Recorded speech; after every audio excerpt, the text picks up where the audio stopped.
സന്തോഷത്തോടെ ഹല്ലേലൂയ. അപ്പോസ്തലപ്രവൃത്തിയുടെ പുസ്തകം 27-ാം അധ്യായം 29-ാമത്തെ വാക്യം. അപ്പോസ്തലപ്രവൃത്തി 27 അതിന്റെ 29-ാമത്തെ വാക്യം. പാറസ്ഥലങ്ങളിൽ അകപ്പെടും എന്ന് പേടിച്ച് അവർ അമരത്ത് നിന്ന് 4 നങ്കൂരം ഇട്ടു. നേരം വെളുപ്പാൻ അവർ ആഗ്രഹിച്ചു കൊണ്ടിരുന്നു. സ്തോത്രം. മതി. ആ വാക്യം 29-ാമത്തെ വാക്യം എല്ലാവരും ശ്രദ്ധിച്ചെന്ന് തോന്നുന്നു. പാറസ്ഥലങ്ങളിൽ അകപ്പെടും എന്ന് പേടിച്ച് അവർ അമരത്ത് നിന്ന് 4 നങ്കൂരം ഇട്ടു. നേരം വെളുപ്പാൻ അവർ എന്ത് ചെയ്തുകൊണ്ടിരുന്നു? ആഗ്രഹിച്ചുകൊണ്ടിരുന്നു. നേരം വെളുക്കാൻ അവർ ആഗ്രഹിച്ചുകൊണ്ടിരുന്നു. ഒരു സോദരം ചെയ്യാൻ പറ്റുമോ? നമ്മൾ ഇന്ന് ഇതിനകത്തുനിന്നൊരു മെസ്സേജാണ് നമ്മൾ ചിന്തിക്കാൻ പോകുന്നത്. നേരം വെളുക്കാൻ അവർ ആഗ്രഹിച്ചു. എല്ലാവരും ഒന്ന് പറഞ്ഞേ, നേരം വെളുക്കാൻ അവരെന്ത് ചെയ്തുകൊണ്ടിരുന്നു? ആഗ്രഹിച്ചുകൊണ്ടിരുന്നു. ആരാണ് നേരം വെളുക്കാൻ ആഗ്രഹിക്കുന്നത്? അല്ലെ, ഇരുട്ടിൽ ആയിരിക്കുന്നവരാണ് നേരം വെളുക്കാൻ ആഗ്രഹിക്കുന്നത്. ഇരുട്ടിൻ്റെ സാഹചര്യങ്ങളിലൂടെ മുന്നോട്ട് പോകുന്നവർക്കാണ് നേരം വെളുക്കാൻ ആഗ്രഹിക്കുന്നത്. അല്ലേ, എന്നും ഇരുട്ടിൽ കിടക്കുന്നവർക്ക് എപ്പോഴും ഒരാഗ്രഹം ഉണ്ടാകും, ഈ ഇരുട്ടൊന്ന് മാറി ഒന്ന് വെളിച്ചം വന്നിരുന്നെങ്കിൽ. പ്രൈസ് അല്ലാഹ്. ജീവിതത്തിൽ എന്നും ഇരുട്ടിൻ്റെ സാഹചര്യങ്ങളിലൂടെ കടന്നു പോകുന്ന വ്യക്തികളുടെ ആഗ്രഹമാണ്, എൻ്റെ ജീവിതത്തിൽ ഒരു വെളിച്ചം വന്നിരുന്നെങ്കിൽ, ഈ നേരം ഒന്ന് വെളുത്തിരുന്നെങ്കിൽ, ഈ ഇരുട്ടൊന്ന് എന്നെ വിട്ട് മാറിയിരുന്നെങ്കിൽ. എന്നാൽ ഈ ആരംഭ ദൂതായി ഞാൻ നിങ്ങളോട് പറയുന്നു, ചിലരുടെ ജീവിതത്തിൽ ഇരുട്ട് മാറാൻ പോകുകയാണ്. ചിലരുടെ ജീവിതത്തിൽ നേരം വെളുക്കാൻ പോകുകയാണ്. ഇരുട്ടിൻ്റെ സാഹചര്യങ്ങളെ ദൈവം എടുത്തു മാറ്റുമെന്ന് വിശ്വസിക്കുന്നവർ മാത്രം കരം തട്ടി ദൈവത്തിന് മഹത്വം കൊടുക്കുക. ഇന്ന് പകൽ നിങ്ങൾ വിശ്വസിച്ചുകൊണ്ട് വേണം ഈ ശുശ്രൂഷയിൽ പങ്കെടുക്കുവാൻ. നിശ്ചയമായും നിങ്ങൾ വിശ്വസിക്കണം, എൻ്റെ ജീവിതത്തിൽ നേരം വെളുക്കുന്ന ഒരു ദിവസമാക്കി മാറ്റാൻ പോകുകയാണ്. എത്രയോ കാലങ്ങളായി, എത്രയോ നാളുകളായി ഞാൻ ഇരുട്ടിൽ കിടക്കുമ്പോൾ, എൻ്റെ ചുറ്റുപാട് ഇരുട്ടിൽ വ്യാപരിക്കുമ്പോൾ, ഇടവും വലവും നോക്കുമ്പോൾ ഇരുട്ടിനകത്ത് ഞാനും എൻ്റെ തലമുറയും എൻ്റെ കുടുംബവും ആയിരിക്കുന്നെങ്കിൽ, ഈ പകൽ എത്ര പേര് വിശ്വസിക്കുന്നുണ്ട്? എന്നെ ദൈവം ഇരുട്ടിൻ്റെ അകത്ത് നിന്ന് നേരം വെളുക്കുന്ന വെളിച്ചത്തിലേക്ക് ദൈവം എന്നെ കൊണ്ടുവരാൻ പോകുകയാണ്. അതിൻ്റെ സാഹചര്യങ്ങളെ ദൈവം കൊണ്ടുവരാൻ പോകുകയാണ്. ഇരുട്ടിൽ ഇരിക്കുന്നവരാണ് ഒരു വെളിച്ചം ആഗ്രഹിക്കുന്നത്. ഇരുട്ടിൽ തപ്പിത്തടയുന്നവരാണ് ഒരു വെളിച്ചം ആഗ്രഹിക്കുന്നത്. എവിടെയെങ്കിലും ഏതെങ്കിലും ഒരു വിഷയത്തിനകത്ത് എനിക്കൊരു വെളിച്ചമില്ല എന്ന്, എനിക്കൊരു വെളിച്ചം കിട്ടിയിട്ടില്ല എന്ന് നിങ്ങൾ ആഗ്രഹിച്ചെങ്കിൽ, ചിന്തിക്കുന്നെങ്കിൽ, ഈ പകൽ പരിശുദ്ധാത്മാവ് എന്നോട് പറയുന്നു, അതെ, നിങ്ങളൊരു വെളിച്ചം കാണാൻ പോകുകയാണ്.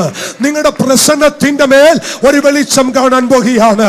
നിങ്ങൾ പ്രാർത്ഥിക്കുന്ന വിഷയങ്ങളുടെ മേൽ ഒരു വെളിച്ചം ഉണ്ടാകാൻ പോകുകയാണ്.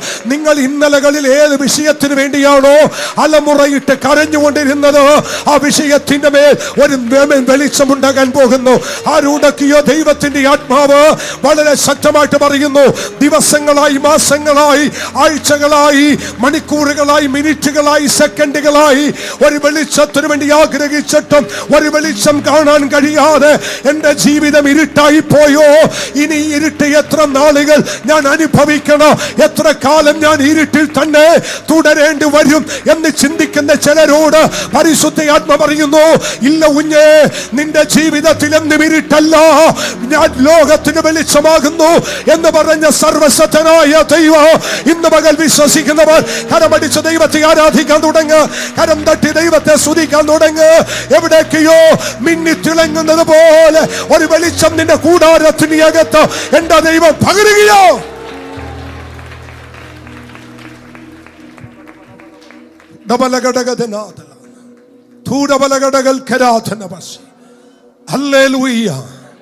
കർത്താവിന്റെ ദാസന്മാരെ, ദാസിമാരെ, പൗലോസ് എന്ന് പറയുന്ന അശക്തനായ ദൈവമനുഷ്യന്റെ ജീവിതത്തിന്റെ അവസാന മിഷണറി യാത്രയുള്ള ബന്ധത്തിൽ തന്റെ ജീവിതത്തിൽ സംഭവിച്ച ഒരു കൊച്ചു ചരിത്രമാണ് 27-ാമത്തെ അധ്യായം എന്ന് പറയുന്നത്. 27-ാം അധ്യായം പൗലോസിന്റെ അവസാന മിഷണറി യാത്രയുള്ള ബന്ധത്തിൽ തന്റെ അവസാന ഒരു യാത്രയാണ്. കുറച്ചുകൂടി ആഴമായി പറഞ്ഞാൽ ശ്രദ്ധയോടിരിക്കുന്ന ദൈവജനത്തിനു വേണ്ടി പറയുന്നു, പൗലോസിന്റെ നിര്യാണ കാലം അടുത്തു എന്ന് പറയുന്ന ആ കൈസരിൽ നിന്നും റോമിലേക്കുള്ള യാത്രയുടെ വേളയിലെ ഒരു കൊച്ചു സംഭവമാണ് ഇവിടുത്തെ ചരിത്രം. ഒന്നുകൂടി പറഞ്ഞാൽ നമ്മൾ ആ വാക്യം അങ്ങനെയാണ് വായിക്കുന്നത്, അല്ലെ? അങ്ങനെയാണ്, കൈസരിയിൽ നിന്നും റോമിലേക്കുള്ള യാത്രയാണ് എന്ന് വെച്ചാൽ കൈസരി എന്ന് പറയുന്നത് തെക്കാണ്, റോം എന്ന് പറയുന്നത് വടക്കാണ്. തെക്ക് നിന്ന് വടക്കോട്ടുള്ള ഒരു കപ്പൽ യാത്രയാണ് 27-ാം അധ്യായത്തിന്റെ ചരിത്രം. ഒരുപക്ഷെ പൗലോസ് എന്ന് പറയുന്ന മനുഷ്യന്റെ അവസാന ശുശ്രൂഷയുടെ നാളുകളാണ് 27-ാം അധ്യായത്തിൽ പ്രതിപാദിച്ചിരിക്കുന്നത്. അതുകൊണ്ട് തന്നെ നിങ്ങളോട് ആഴമായി ഞാൻ ഒരു കാര്യം പറയാം. ഇപ്പോൾ പൗലോസ് എന്ന് പറയുന്ന മനുഷ്യനെ കൈസരിയിൽ നിന്നും റോമിലേക്ക് കൊണ്ടുപോകുന്നത് ഒരു അവാർഡ് ചടങ്ങിന് കൊണ്ടുപോകുകയല്ല, ഒരു പുരസ്കാരം കൊടുക്കാൻ കൊണ്ടുപോകുകയല്ല, ഒരു ബഹുമാന സൂചകമായ എന്തോ തനിക്ക് വേണ്ടി ചെയ്യാൻ കൊണ്ടുപോകുകയല്ല. പകരം ആ പടകിനകത്ത് 276 ആളുകളുണ്ട്. 276 ആളുകളുള്ളതിൽ വളരെ കുറച്ചു പേർ മാത്രമേ പടയാളികളുള്ളൂ. അതിനകത്ത് പടയാളികളെ ഒഴിച്ചു കഴിഞ്ഞാൽ ബാക്കിയുള്ള സകലമായ ആളുകളും തടവുകാരാണ്, കുറ്റവാളികളാണ്. അവൻ വലിയ കുറ്റം ചെയ്ത ആളുകളെ റോമിലെ തടവിൽ അടക്കേണ്ടതിന് കപ്പലിൽ കൊണ്ടുപോകുന്ന അതേ കപ്പലിലാണ് പൗലോസിനെയും അവർ കൊണ്ടുപോകുന്നത്. എന്നാൽ ഒരു കാര്യം നിങ്ങൾ ശ്രദ്ധിക്കണം, പൗലോസ് ആരാന്ന് നിങ്ങൾക്കറിയാമല്ലോ. 3-ാം സ്വർഗത്തോളം എടുക്കപ്പെട്ട ഒരു മനുഷ്യൻ. ഒരിക്കൽ കൊരിന്ത സഭയ്ക്ക് ലേഖനം എഴുതുമ്പോൾ പൗലോസ് ഇങ്ങനെ പറയുന്നു, ഞാൻ ക്രിസ്തുവിൽ ഒരു മനുഷ്യനെ അറിയുന്നു, ഞാൻ ഒരു ക്രിസ്തുവിലെ ഒരു മനുഷ്യനെ അറിയുന്നു. ആ ഭാഗം പറഞ്ഞു വരുമ്പോൾ ഒരുപക്ഷെ നമ്മൾ ചിന്തിച്ചുമായിരിക്കും മറ്റാരെ കുറിച്ചാണ് താൻ പറയുന്നത്. അല്ല, തന്നെ കുറിച്ച് തന്നെയാണ്. പൗലോസ് പറയുന്നു, ഞാൻ ക്രിസ്തുവിൽ ഒരു മനുഷ്യനെ അറിയുന്നു, അവൻ ശരീരത്തോടെയോ അല്ലയോ എന്ന് ഞാൻ അറിയുന്നില്ല, എന്നാൽ അവൻ 3-ാം സ്വർഗത്തോളം എന്ത് ചെയ്തു? 3-ാം സ്വർഗത്തോളം എടുക്കപ്പെട്ടു. 2 കൊരിന്ത്യർ 12-ാമത്തെ വാക്യം. 3-ാം സ്വർഗത്തോളം അവൻ എടുക്കപ്പെട്ടു. എന്നിട്ട് പറയാണ്, അവിടെ ചെന്നപ്പോൾ ദൈവദൂതന്മാരുടെ ഭാഷകൾ താൻ കേട്ടു, ദൈവ ശബ്ദം താൻ കേട്ടു. 14 സംവത്സരങ്ങൾ കഴിഞ്ഞപ്പോൾ ഈ പൗലോസ് പറയുകയാണ്, ഞാൻ തമ്പുരാന്റെ അടുക്കൽ പോയി 3-ാം സ്വർഗത്തോളം എടുക്കപ്പെട്ടു. ദൈവമക്കളെ, നാം എല്ലാം ഇന്ന് കാത്തിരിക്കുന്നത് ഈ സ്വർഗത്തിൽ പോവാനാണ്.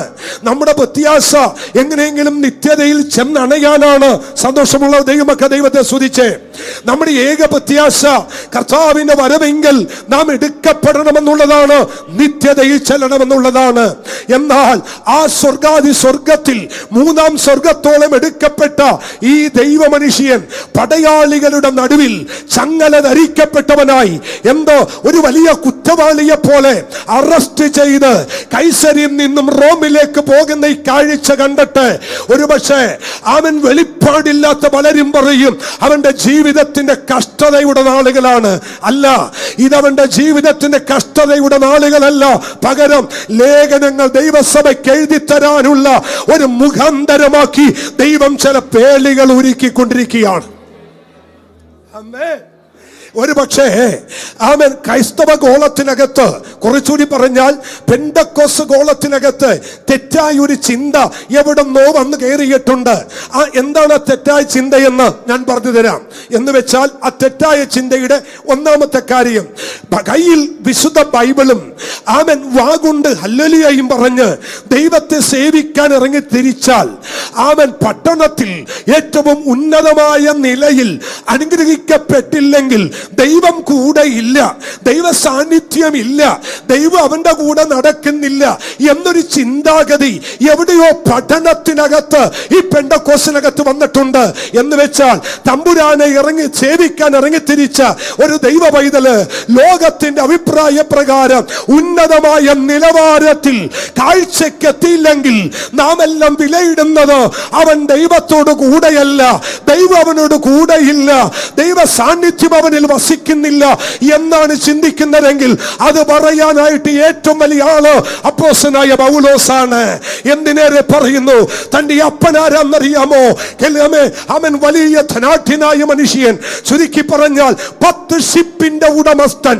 അതിൽ ഒരു അവകാശം, ഏറ്റവും ചുരുങ്ങിയത് ഒരു 5 കപ്പലെങ്കിലും തനിക്ക് അവകാശമായി കിട്ടാൻ സാധ്യതയുണ്ട്. 5 കപ്പലിന്റെ ഉടമസ്ഥൻ, റോമൻ പൗരത്വം അവൻ അധികാരമായി കയ്യിലുള്ളവൻ. എന്തിനേറെ 30-ാമത്തെ തിരുവയസ്സിൽ ന്യായശാസ്ത്രിമാരുടെയും പരീശന്മാരുടെയും ഒക്കെ മുഖ്യാസനത്തിരിക്കാൻ കഴിവുള്ള ഈ പൗലോസ് ഒരിക്കൽ ഇങ്ങനെ പറഞ്ഞു, ക്രിസ്തുവിനെ നേടേണ്ടതിന്. ഒരാമൻ പറഞ്ഞേ, ക്രിസ്തുവിനെ നേടേണ്ടതിന്. ഞാനൊരു ആമേൻ പറഞ്ഞിട്ട് ഒരു ദൂതന്റെ ദൈവസഭയിലെ ദൈവമക്കളോട് പറയുക, നാം എന്ത് നേടിയാലും ക്രിസ്തുവിനെ നേടിയില്ലെങ്കിൽ ക്രിസ്തീയ ജീവിതം വട്ടപൂജ്യമാകട്ടോ, വട്ടപൂജ്യമാ. ഇന്ന് നമുക്ക് നേടേണ്ടത് ഇവിടുത്തെ ധനമല്ല, പണമല്ല, സ്വത്തല്ല, കഴിവല്ല, പകരം മറ്റൊന്നുമല്ല. നേടേണ്ടത് ക്രിസ്തുവിനെയാണ്. നിങ്ങളുടെ ആരാധന ക്രിസ്തുവിനെ നേടാനാകട്ടെ, നമ്മുടെ കൈയടി ക്രിസ്തുവിനെ നേടാനാകട്ടെ, നമ്മുടെ ജീവിതം ക്രിസ്തുവിനെ നേടാനാകട്ടെ. കരം തട്ടി ദൈവത്തെ ഒന്ന് സ്തുതിക്കാമോ? ക്രിസ്തുവിനെ നേടുക എന്നുള്ളത് ചെറിയ കാര്യമല്ല. Praise the lord. Amen, amen. Praise the lord. ബ്രിട്ടീഷുകാരന്റെ ആമേൻ വലിയ ഗൺ പൂട്ടിട്ട് ആമേൻ മഹാത്മജിയെ ആഞ്ഞു ചവിട്ടിയപ്പോൾ നിങ്ങൾ കേട്ടിട്ടുണ്ടല്ലോ. വലിയ പൂട്ടിട്ട് ആഞ്ഞു ചവിട്ടിയപ്പോൾ പതുക്കെ ചവിട്ടിയ ബൂട്ടിന്മേൽ ആമേൻ തടകിക്കൊണ്ട് ആ ബൂട്ടെ തൊട്ട് ഇങ്ങനെ തൂത്തുകൊണ്ട് മഹാത്മജി ചോദിച്ചൊരു കാര്യമുണ്ട്, സാറേ സാറിന്റെ കാലിന് വല്ലതും പറ്റിയോ? സാറിന്റെ ബൂട്ടിന് എന്തെങ്കിലും പറ്റിയോ? പിൽക്കാലത്ത് ആ മഹാത്മജിയോട് ചോദിച്ചു, സാറിന് എങ്ങനെ പറയാൻ കഴിഞ്ഞു അങ്ങനെ ചവിട്ടിയ ആ മനുഷ്യനോട് ഇങ്ങനെ? പുള്ളി പറഞ്ഞ ഒറ്റ ചരിത്രമുണ്ട്. അവൻ യേശുനാഥന്റെ ഗിരിപ്രഭാഷണമാണ് എന്നെ അതിന് പ്രേരിപ്പിച്ചത്. ദൂത മനസ്സിലായോ? യേശുവിന്റെ ഗിരിപ്രഭാഷണം. അവൻ ഇന്ത്യ മഹാരാജ്യം കണ്ട ശക്തനായ മനുഷ്യനെ അങ്ങനെ ചോദിപ്പിച്ചതിന്റെ കാര്യം താൻ ക്രിസ്തുവിനെ നേടിയെന്ന് ഞാൻ പറയത്തില്ല, പക്ഷെ ക്രിസ്തു ആരാന്ന് നിനക്ക് മനസ്സിലായി. ഇന്നത്തെ ആരാധനയുടെ നടുവിൽ കരമുയർത്തി പറ, നമ്മുടെ ലക്ഷ്യം ക്രിസ്തുവിനെ നേടുന്നതാകട്ടെ, ക്രിസ്തുവിനെ നേടുന്നതാകട്ടെ. Praise the Lord. നമ്മളെ പലതും നേടേണ്ടതിന് നാം ക്രിസ്തുവിനെ കളയുന്നു. പലതിനും നേടേണ്ടതിന് ക്രിസ്തുവിനെ നമ്മൾ ഇല്ലായ്മ ചെയ്യുന്നു. ക്രിസ്തുവിനെ നേടാൻ പലതും വേണ്ടെന്ന് വെക്കുന്നെങ്കിൽ ഇന്ന് പകൽ നമ്മുടെ മേൽ ഒരു അനുഗ്രഹമുണ്ട്. ഒരു ദൈവത്തിന് സ്വതന്ത്രം പറഞ്ഞേ. പണ്ടൊരിക്കൽ പാട്ടുപാടി നീ പാടിയത്, വെള്ളത്തിൻ കുമിള പോലെ മിന്നി വിളങ്ങിടും ജഡീക സുഖങ്ങൾ എന്നെ എതിരേറ്റാൽ സുന്ദരാൻ മനോഹര, നിന്നെ പിരിഞ്ഞ് ഈ ലോക ഇമ്പത്തിലേക്ക് ഞാൻ പോകത്തില്ലെന്ന് ഒരു ഹല്ലേലൂയ ഒന്ന് ഉറക്കെ പറഞ്ഞേ. നമ്മുടെ ലക്ഷ്യം അതല്ലേ? നാം ഈ ആരാധനക്ക് വന്നത് മറ്റെന്തെങ്കിലും നേടാനാണോ? ക്രിസ്തുവിനെ നേടാനല്ലേ? ഒന്ന് കരമുയർത്തി ദൈവത്തെ സ്തുതിക്കാമോ? നമ്മുടെ കാഴ്ചപ്പാട് മാറട്ടെ ദൈവമക്കളെ, നമ്മുടെ കാഴ്ചപ്പാട് മാറട്ടെ, നമ്മുടെ ചിന്താഗതികൾ മാറട്ടെ. 2-3 കാര്യങ്ങൾ ദൈവസഭ ശ്രദ്ധിക്കുക. 1, ക്രിസ്തുവിനെ നേടേണ്ടതിന്. 2, അവനിൽ ഇരിക്കേണ്ടതിന്. എല്ലാവരും പറഞ്ഞേ. ഫിലിപ്പിയ ലേഖനത്തിലെ വാക്യം 1 ക്രിസ്തുവിനെ നേടേണ്ടതിന്, 2 അവനിൽ ഇരിക്കേണ്ടതിന്. ഒരാൾ എന്നോട് ചോദിച്ചു, പാസ്റ്റർ എങ്ങനെ എനിക്ക് ക്രിസ്തുവിനെ നേടുവാൻ കഴിയും? എങ്ങനെ എനിക്ക് ക്രിസ്തുവിനെ നേടുവാൻ കഴിയും? അത് ഒരു വാക്യശകലം കൊണ്ട് ഞാൻ നിങ്ങളെ തെളിയിച്ച് മുന്നോട്ട് പോകാം. അത് ബൈബിൾ ഇങ്ങനെയാ പറയുന്നത്. ഒരു മനുഷ്യൻ ഒരു സ്ഥലം കണ്ടു, വിലയേറിയ ഒരു നിലം കണ്ടു. നിലം കണ്ടിട്ട് ആ നിലത്തിനകത്ത് ഒരു വലിയ നിധി ഉണ്ടായിരുന്നു. ആ നിധിയും നിലവും കണ്ട മനുഷ്യൻ തനിക്കുള്ളതെല്ലാം വിറ്റു. തനിക്കുള്ളതെല്ലാം വിറ്റു. താൻ എന്തിനാ വിറ്റത്? നിധിയുള്ള ഒരു നിലം താൻ കണ്ടു. തനിക്കുള്ളതെല്ലാം വിറ്റു എന്ന് വെച്ചാൽ ലോകത്തിൽ തനിക്കുണ്ടായതെല്ലാം താൻ വിറ്റു. എന്തിനു വേണ്ടി വിറ്റു? അവൻ ആ നിധി കണ്ട ആ നിലം താൻ മേടിക്കേണ്ടതിന്. കണ്ടവരും കേട്ടവരും പറഞ്ഞു, ഈ മനുഷ്യനെ പോലെ മണ്ടനായ മനുഷ്യൻ വേറെ ആരാ ഉള്ളത്? ഇത്രയും വകയുണ്ടായത് എല്ലാം വിറ്റുകളഞ്ഞ് ഒരു പാട്ടക്കണ്ടം വാങ്ങിക്കാൻ പോകുന്നു, ഒരു പാട്ടം നിലം മേടിക്കാൻ പോകുന്നു. ലോകം മുഴുവൻ തന്നെ നിന്ദിച്ചപ്പോഴും താൻ തന്നോട് തന്നെ പറഞ്ഞിരുന്നു, ഞാൻ ഒരിക്കലും ഒരു മണ്ടനല്ല, ഞാനൊരു ഭാഗ്യവാനാണ്. ദൂത് മനസ്സിലായോ? ഞാനൊരു ഭാഗ്യവാനാണ്. ഈ ലോകത്തിലെ പലതും ഞാൻ വിറ്റത് അവൻ ആ നീതി ഞാൻ സ്വന്തമാക്കാൻ വേണ്ടിയാണ്. ദൂത് മനസ്സിലായോ? പൗലോസ് പറഞ്ഞു, ഞാൻ ആരെ വിശ്വസിച്ചിരിക്കുന്നു എന്ന് അവൻ എന്റെ നീതി അവനാണ്. ഞാൻ വിശ്വസിച്ചവനാണ് എന്റെ നീതി എന്ന് പറയുന്നത്. കടമുയർച്ച ദൈവത്തെ ഒന്ന് സ്തുതിച്ചേ. ഈ പൗലോസിന്റെ സാഹചര്യങ്ങൾ എടുക്കാൻ ഞാൻ ഇന്ന് രാവിലെ പറഞ്ഞത് ഒന്നുകൂടി പറയാം. ഒരു വീട്ടിൽ ചെന്ന് ഞാൻ ഇങ്ങനെ കയറി ഇരുന്നപ്പോ ആ വീട്ടിലെ ഉടമസ്ഥൻ പറഞ്ഞു, പക്ഷേ പഴയ സോഫയാണ്, പഴയ സോഫയാ, വിശ്വാസത്തിൽ വരുന്നതിന് മുമ്പുള്ള സോഫയാ, 10-28 വർഷമായി, വേറൊന്നും മേടിക്കാൻ ഒത്തില്ല, പക്ഷെ ഒന്നും മാറിയിട്ടില്ല, ഒന്നിനും മാറ്റം വന്നിട്ടില്ല, എല്ലാം പഴയത് തന്നെയാ. പക്ഷേ ഞാനും താനും തമ്മിൽ താരതമ്യം ചെയ്യുമ്പോൾ എന്നേക്കാൾ വിശുദ്ധനാണ്, എന്നേക്കാൾ പ്രാർത്ഥിക്കുന്നവനാണ്, എന്നേക്കാൾ ജീവിത വിശുദ്ധി കാക്കുന്നവനാണ്. ആ മനുഷ്യൻ പറയാ, പക്ഷേ ഒന്നും പുതിയതല്ല കേട്ടോ, എല്ലാം പഴയതാ. എനിക്ക് ഭയങ്കരമായിട്ട് അവിടെ ഇരുന്നപ്പോ പുച്ഛം തോന്നി. ഇത്രയും വർഷം ദൈവത്തെ സേവിച്ചിട്ടും ഒരു സോഫ പോലും. അപ്പോഴാണ് എൻ്റെ അകത്ത് തെറ്റായ ചിന്ത പൊങ്ങി വന്നത്. ഞാൻ കണക്കൂട്ടിയത്, തമ്പുരാനെ സേവിക്കാൻ ഇറങ്ങുന്ന ഒരു മനുഷ്യൻ കോടീശ്വര തുല്യനായി ജീവിക്കുന്നത് കാണുമ്പോൾ നമ്മൾ പറയും, ഇവന്റെ കൂടെയാ ദൈവമുള്ളത്. അങ്ങനെയാണെങ്കിൽ ഒരാളൊന്ന് കാണിച്ചു തരട്ടെ. അവൻ 10 കപ്പലിന്റെ ഉടമസ്ഥൻ, റോമൻ കാരാഗൃഹത്തിൽ കിടന്ന് അരുമ ശിഷ്യനായ തിമോത്തിയോസിന് ലേഖനം എഴുതുന്നു. എന്റെ മകനെ തിമോത്തിയോസെ, വേഗത്തിൽ എന്റെ അടുക്കൽ വരാൻ നീ ആഗ്രഹിക്കണം. വരുമ്പോളേ ഉപദേശിയുടെ പുതപ്പൊന്ന് കൊണ്ടുവരണേ. ഒരു സ്വതന്ത്രം പറഞ്ഞേ. ഇത്രയും അനുഗ്രഹത്തിന്റെ നെറുകെ താമസിച്ച മനുഷ്യന് അവസാനം പുതപ്പാൻ ഒരു പുതപ്പില്ലായിരുന്നു. മക്കളെ, നാം പറയുന്ന അനുഗ്രഹത്തിന്റെ മാനദണ്ഡം വെച്ച് അളക്കാനാണെങ്കിൽ പൗലോസ് ശാപത്തിന്റെ നിലയിലല്ലേ? അല്ല, പൗലോസ് ചിലത് വേണ്ടെന്ന് വെച്ചത് നിത്യതയുടെ വെളിപ്പാട് അകത്ത് വന്നപ്പോഴാണ്. നിത്യതയുടെ വെളിപ്പാട്. അതുകൊണ്ട് പൗലോസ് പറഞ്ഞത്, ഞാൻ ഒന്ന് ചെയ്യുന്നു, പിൻപിലുള്ളത് മറന്ന് മുന്നിലേക്കാഞ്ഞ് പരമവിളിയുടെ ലോക്കിലേക്ക് ഞാൻ നേരെ ഓടുന്നു. ഇതൊരു വെളിപ്പാടാണ്. കർത്താവിന് സ്വതന്ത്രം പറഞ്ഞാട്ടെ. ഞാൻ ഈ ക്രിസ്തീയ വിശ്വാസത്തെ കുറിച്ച് ഞാൻ ഇങ്ങനെ പറയും. നിങ്ങൾ ആരെങ്കിലും കണ്ടിട്ടുണ്ടോ ഞാൻ ആരോടെങ്കിലും നിർബന്ധിച്ച് എന്തെങ്കിലും ഒരു സാധനം ഊരിപ്പിക്കുന്നത്, മാറ്റുന്നത് ഞാൻ ചെയ്യത്തില്ല. അവൻ ക്രിസ്തീയ ജീവിതത്തിനകത്ത് സ്റ്റെപ്പ് വെച്ച് ആരെയും നിർബന്ധിച്ച് മാറ്റുന്നത് ദൈവസന്നിധി തെറ്റാണ്. നിങ്ങൾ എന്ത് ചെയ്യുന്നോ അത് ഞാൻ നിർബന്ധിച്ചാണ് നിങ്ങളെ കൊണ്ട് ചെയ്യിപ്പിക്കുന്നതിൽ വേദപുസ്തകം പഠിപ്പിക്കുന്നു, അത് പാപമാണ്. വിശ്വാസത്തിൽ നിന്ന് ഉത്ഭവിക്കാത്തത് മുഴുവൻ പാപമാണ്. എന്നാൽ വ്യക്തിപരമായി നിങ്ങൾക്ക് തോന്നിയിട്ട് നിങ്ങൾ ദൈവമായുള്ള ഉടമ്പടിയിൽ നിങ്ങൾ എന്ത് വേണ്ടെന്ന് വെക്കുന്നോ അവിടെയാണ് ദൈവകൃപ ചലിക്കുന്നത്. ഇന്ന് പകൽ ഓരോരുത്തരോട് പറയട്ടെ, എന്ത് വേണം, എന്ത് വേണ്ട, എന്ത് കൊള്ളണം, എന്ത് കൈക്കൊള്ളണ്ട എന്ന് ചിന്തിക്കാനുള്ള ഒരു ദൈവകൃപ ദൈവം എനിക്ക് നിങ്ങൾക്ക് നൽകി തരട്ടെ. സ്തോത്രം. ഇത്രയും സ്വതന്ത്രമായ ചിന്താഗതിയിൽ നമ്മെ വിട്ടൊരു ദൈവം ഉലകത്തിൽ വേറെയില്ല, അല്ലേ? തർക്കിക്കാൻ വന്ന, വേദപുസ്തകത്തിൽ തർക്കിക്കാൻ വന്ന 2 പേരിൽ ഒരാൾ ചോദിച്ചു, സാറ് പറയുന്ന ദൈവം നമ്മൾ പാപം ചെയ്യാൻ പാടില്ല എന്നൊക്കെ നിബന്ധന ഉണ്ടായിരുന്നെങ്കിൽ അതെന്തിനാ നടുക്ക് കൊണ്ടുപോയി നട്ടത്? അതെന്തിനാ കൈനീട്ടി പറിക്കാൻ പറ്റിയ പരുവത്തിൽ കൊണ്ട് വെച്ചു കൊടുത്തേ? ട്രാൻസ്ഫോമറിന് ചുറ്റും വെയിൽ കെട്ടിയതുപോലെ ഇറുത്തുണ്ട്, സൂക്ഷിക്കരുത് എന്ന് വെച്ചിരുന്നെങ്കിൽ അവർ പറക്കത്തില്ലായിരുന്നല്ലോ. അല്ലേ? അങ്ങനെ ഒന്നും ദൈവം ചെയ്യത്തില്ല. എന്ന് പറ, അങ്ങനെ ഒന്നും ദൈവം ചെയ്യത്തില്ല.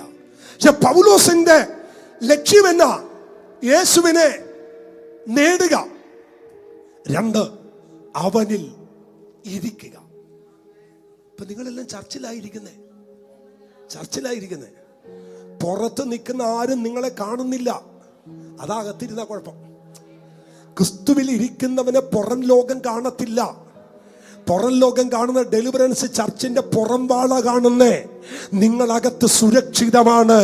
പൗലോസ് പറഞ്ഞു, എനിക്ക് അവനിൽ ഇരിക്കണം. 3, അവന്റെ മരണത്തിൽ അല്ലെ കഷ്ടാനുഭവങ്ങളുടെ കൂട്ടായ്മ അനുഭവിച്ചറിയണം. ഇതാണ് പൗലോസിന്റെ ആഗ്രഹം. അപ്പൊ ഈ പൗലോസ് ഒരിക്കലും കഷ്ടതയിലായത് ശാപമാണെന്ന് പഠിപ്പിക്കാൻ പറ്റുമോ? പറ്റത്തില്ല. എങ്കിലും ആ ദൈവദാസനെ റോമൻ കാരാഗ്രഹത്തിൽ അടച്ചു കൊണ്ടുപോകുമ്പോൾ നിങ്ങൾ ശ്രദ്ധിക്കേണ്ട ഒരു കാര്യമുണ്ട്. ഈ കഷ്ടത ശാപമെന്ന് പഠിപ്പിക്കുന്നവർക്ക് എതിരെ ഉള്ളൊരു പഠിപ്പിക്കലായത്. കപ്പൽ കൈസരിൽ നിന്ന് യാത്ര തിരിക്കാൻ തുടങ്ങുന്നതിന് മുൻപ് കപ്പിത്താനെ നോക്കിയിട്ട് ക്യാപ്റ്റനെ നോക്കി പൗലോസ് പറയുക, സാർ, എന്താ ഈ കപ്പൽ ഇവിടുന്ന് വിടരുത്. കപ്പൽ വിട്ടാൽ നാശനഷ്ടങ്ങൾ ഞാൻ കാണുന്നു. കപ്പലിന് മാത്രമല്ല, മനുഷ്യർക്കും ചരക്കിനുമൊക്കെ ഹാനി വരും. വിടരുത്. ഉടനെ കപ്പിത്താൻ എന്നാ ചെയ്യുന്നറിയോ മക്കളെ? ശ്രദ്ധിച്ചേ. ഞാൻ 10-45 വർഷത്തെ കടലുമായി പരിചയമുള്ള ക്യാപ്റ്റനാ ഞാൻ. കാറ്റിന്റെ ദിശ വരുമ്പോൾ എനിക്കറിയാം ഇതെങ്ങനെയാ അടിക്കുന്നതെന്ന്. കടലിലെ ഓളം വരുമ്പോൾ എനിക്കറിയാം ഇതെവിടെ വരുമെന്ന്. എന്തിന്? ആകാശത്ത് വെക്കുന്ന കാര് നോക്കിയാൽ അറിയാം കാറ്റെവിടെ നിന്ന് വരുമെന്ന്. അങ്ങനെയുള്ള എന്നോടാണോ നീ പറയുന്നത് നാശനഷ്ടം വരുമെന്ന്? എന്താ ഇവിടെ സംഭവിച്ചെന്നറിയോ? കയ്യിൽ കിടക്കുന്ന ചങ്ങല പൗലോസിന്റെ കയ്യിൽ കിടക്കുമ്പോൾ, കയ്യിൽ ചങ്ങല ധരിച്ചു കിടക്കുന്ന പൗലോസിന്റെ കൂടെ ദൈവം ഉണ്ട് എന്ന് ഇയാളങ്ങ് വിശ്വസിച്ചില്ല. മനസ്സിലായില്ലല്ലേ?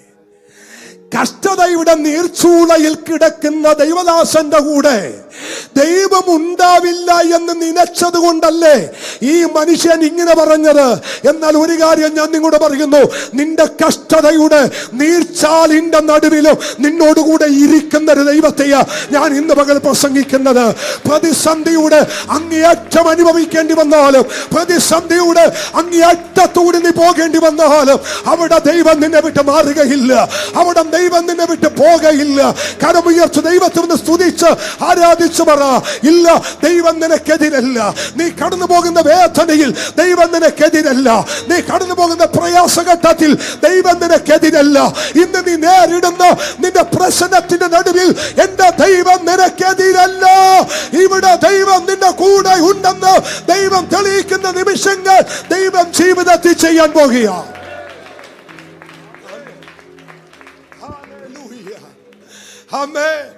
ഞാന് മക്കളെ പറയുന്ന ഈ ആശയം നിങ്ങൾക്ക് മനസ്സിലാകുന്നുണ്ട് എന്ന് ഞാൻ വിശ്വസിക്കുന്നു. എന്ന് വെച്ചാൽ കയ്യിൽ ചങ്ങല ധരിച്ചു കിടക്കുന്ന പൗലോസിന്റെ കൂടെ ദൈവം ഇല്ല എന്നാണ് ശതാധിപന്റെ തീരുമാനം. കാരണം ഇവന്റെ കൂടെ ദൈവമുണ്ടെങ്കിൽ അടിമയായിട്ട് എങ്ങനെയായി ഇവൻ ഈ കപ്പലിൽ വരുന്നത്? ഇവൻ പ്രസംഗിക്കുന്ന ദൈവം ജീവനുള്ള ദൈവമാണെങ്കിൽ എങ്ങനെയാണ് ഇവൻ അടിമയായി അടിമച്ചന്തയിലേക്ക് റോമിലേക്ക് പോകേണ്ട ഗതികേട് വരുന്നത്? അതുകൊണ്ട് ഇവന്റെ കൂടെ ദൈവമില്ല എന്ന് വിധി എഴുതിയത് കൊണ്ട് ഇയാൾ അത് തിരസ്കരിച്ചത്. ദൈവ പൈതലേ, നിന്റെ സാഹചര്യം നോക്കി നിന്റെ ദൈവത്തിന് വിലയിടുന്ന ജനത്തിന്റെ നടുവിൽ ദൈവമുണ്ടെന്ന് തെളിയിക്കാൻ പോകുക. ദൈവമുണ്ടെന്ന് തെളിയിക്കാൻ പോകുക. ദൈവമുണ്ടെന്ന് തെളിയിക്കാൻ പോകുക. നിന്റെ പ്രതികൂലം കണ്ട്, നിന്റെ പ്രതിസന്ധി കണ്ട്, നിന്റെ വേദന കണ്ട്, നിന്റെ ഇന്നത്തെ നിരാശ കണ്ട്, നിന്റെ കൂടെ ദൈവമില്ലെന്ന് കണ്ട് പലരും നിനക്കെതിരെ മുഖം ചുളിക്കുമ്പോൾ കുറിച്ചു വെച്ചോ, നിന്റെ വാക്കിനകത്ത് ഒരു വിലയുണ്ടെന്ന്, നിന്റെ കൂടെ ദൈവമുണ്ടെന്ന് തെളിയിക്കപ്പെടുന്ന ചില ദിവസങ്ങൾ മുന്നിലുണ്ട്.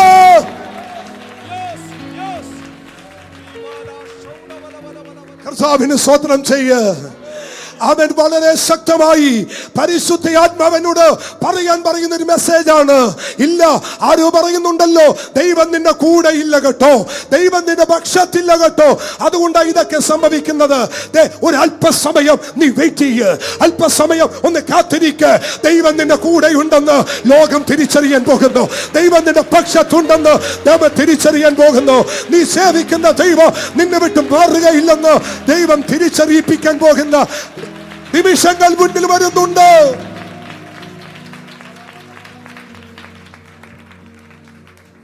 Praise the Lord. ദൈവദാസന്മാരെ, എനിക്ക് ഇതിനകത്ത് വായിച്ചപ്പോൾ ഏറ്റവും സന്തോഷം തോന്നി എന്നാന്നറിയോ? കഷ്ടത, ബുദ്ധിമുട്ട്, പ്രയാസം, നിന്റെ ദൈവകൃപയുടെ ആഴത്തെ ചോർത്തരുത്. മനസ്സിലായില്ല? ഒന്നുകൂടി പറയാം. നിങ്ങൾ അനുഭവിക്കുന്ന പ്രതിസന്ധിയുടെ നടുവിൽ നിങ്ങളിൽ വ്യാപരിക്കുന്ന ദൈവകൃപയുടെ ആഴം കുറച്ച് കളയരുത്. എന്നാലും മനസ്സിലായില്ല. ഇനി അത് തെളിയിച്ചു തരാം. മൂന്നാം സ്വർഗത്തോളം എടുക്കപ്പെട്ട പൗലോസിന്റെ മേൽ വ്യാപരിച്ച ദൈവകൃപയുടെ ആഴം ചങ്ങല വീണപ്പോ കുറഞ്ഞില്ല. ഇപ്പൊ മനസ്സിലായോ? ചങ്ങല കയ്യിൽ വന്നപ്പോഴും തന്റെ മേൽ വ്യാപരിച്ച വെളിപ്പാടിന്റെ കനം കുറഞ്ഞില്ല. എന്താ ദൈവദാസനെ, പണ്ടത്തെ പോലെ പ്രാർത്ഥന മൊത്തം പ്രശ്നമാണേ. അല്ല, പണ്ടത്തെ പോലെ ആ ദൂതും വെളിപ്പാടും ഒക്കെ എന്ത് ദൂത് പറയാനാ വാസ്റ്റർ, മൊത്തം പ്രശ്നമല്ലേ. ഈ പൗലോസിനെ നോക്ക്, ചങ്ങല കിടക്കുമ്പോഴും പുള്ളി പറയുക, ഞാനൊന്ന് കാണുന്നു, ഇത് പുറപ്പെടരുത്, നാശനഷ്ടങ്ങൾ ഉണ്ടാകുമെന്ന് ദൈവം മുന്നമേ അറിയിക്കുന്നു. കൈ ചങ്ങല ഉള്ളപ്പോഴും വെളിപ്പാടിന് ചങ്ങല വീഴാത്ത ദൈവദാസന പൗലോസ്. ഞാൻ മറന്നു മനസ്സിലാകുന്നുണ്ട്. കാരാഗ്രഹത്തിലാണ് കിടക്കുന്നതെങ്കിലും തന്റെ ദർശനം കാരാഗ്രഹത്തിൽ അടക്കാത്തവനാണ് പൗലോസ് എന്ന് പറയുന്ന മനുഷ്യൻ. എനിക്ക് നിങ്ങളോട് ചലഞ്ചായിട്ട് ഒറ്റ കാര്യം പറയാം. നിങ്ങൾ ഏത് പ്രതികൂലത്തിന്റെ നടുവിൽ കൂടി പോയാലും നിങ്ങളുടെ ദൈവകൃപയ്ക്ക് ഒരു മാറ്റവും വരരുത്. നിങ്ങളുടെ മേൽ വ്യാപരിക്കുന്ന അഭിഷേകത്തിന് ഒരു മാറ്റവും വരരുത്. നിങ്ങളുടെ മേൽ വ്യാപരിക്കുന്ന ദൈവ സാന്നിധ്യത്തിന് ഒരു മാറ്റവും വരരുത്. നിങ്ങളുടെ മേൽ വ്യാപരിക്കുന്ന ദൈവകൃപയുടെ വ്യാപ്തിക്ക് ഒരു മാറ്റവും വരരുത്. ഇനി ഒന്ന് ശ്രദ്ധിച്ചേ മോനെ, ആദ്യത്തെ വാക്ക് 29-ാമത്തെ വാക്ക്, 27-29 ഓരോ വചനം നമുക്ക് ഇട്ടിട്ട് ഒന്ന് പോകാം. പാറസ്ഥലങ്ങളിൽ അകപ്പെടും എന്ന് പേടിച്ച് അവർ അമരത്തു നിന്ന് 4 നങ്കൂരം ഇട്ടു. നേരം വെളുക്കുവാൻ ആഗ്രഹിച്ചുകൊണ്ട് അവരിപ്പോ നേരം വെളുക്കാൻ എന്ത് ചെയ്തുകൊണ്ടിരിക്കുക? അവിടെ ആഗ്രഹം എങ്ങനെയെങ്കിലും ഒന്ന് നേരം വെളുക്കണം. ഇങ്ങനെ ആഗ്രഹിക്കുന്നവരില്ലേ? എന്റെ ജീവിതത്തിൽ എന്താ ഒന്ന് നേരം വെളുക്കുന്നേ? ഈ പാറസ്ഥലത്ത് തട്ടാതെ മുട്ടാതെ എങ്ങനെയെങ്കിലും ഒന്ന് നേരം വെളുപ്പിക്കാൻ ആഗ്രഹിക്കുന്ന എത്ര പേരുണ്ട്? പക്ഷെ കുറിച്ചു വെച്ചോ, കർത്താവ് എന്നോട് പറഞ്ഞു, നിന്റെ നേരം വെളുക്കാൻ പോയ നിന്റെ നേരം വെളുക്കാൻ പോകുക. നേരം വെളുക്കുമോ ചോദിക്കുന്നില്ലേ? കർത്താവ് എന്നോട് പറയും, നിന്നെ നേരം വെളുക്കാൻ പോകുക. അവൻ വെളിച്ചം ഉണ്ടാകാൻ പോകുക. ആ പ്രതികൂലത്തിന്റെ നടുവിൽ നിനക്കൊരു വെളിച്ചം ദൈവം പകരും. നിന്റെ വിശ്വാസത്തിന്റെ നങ്കൂരം ഒന്ന് ഉറപ്പിക്കുന്ന ചില നിമിഷങ്ങൾ ജീവിതത്തിൽ ദൈവം ചെയ്യാൻ പോകുന്നു.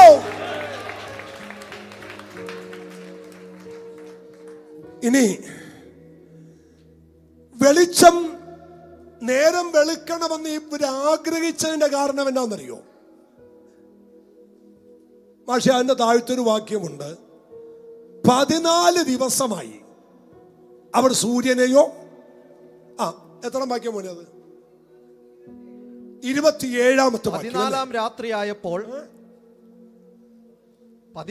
രാത്രിയായപ്പോൾ ഞങ്ങൾ അദ്രിയ കടലിൽ അലയുന്ന നേരം 27-ന്റെ എത്ര വാക്യമാ?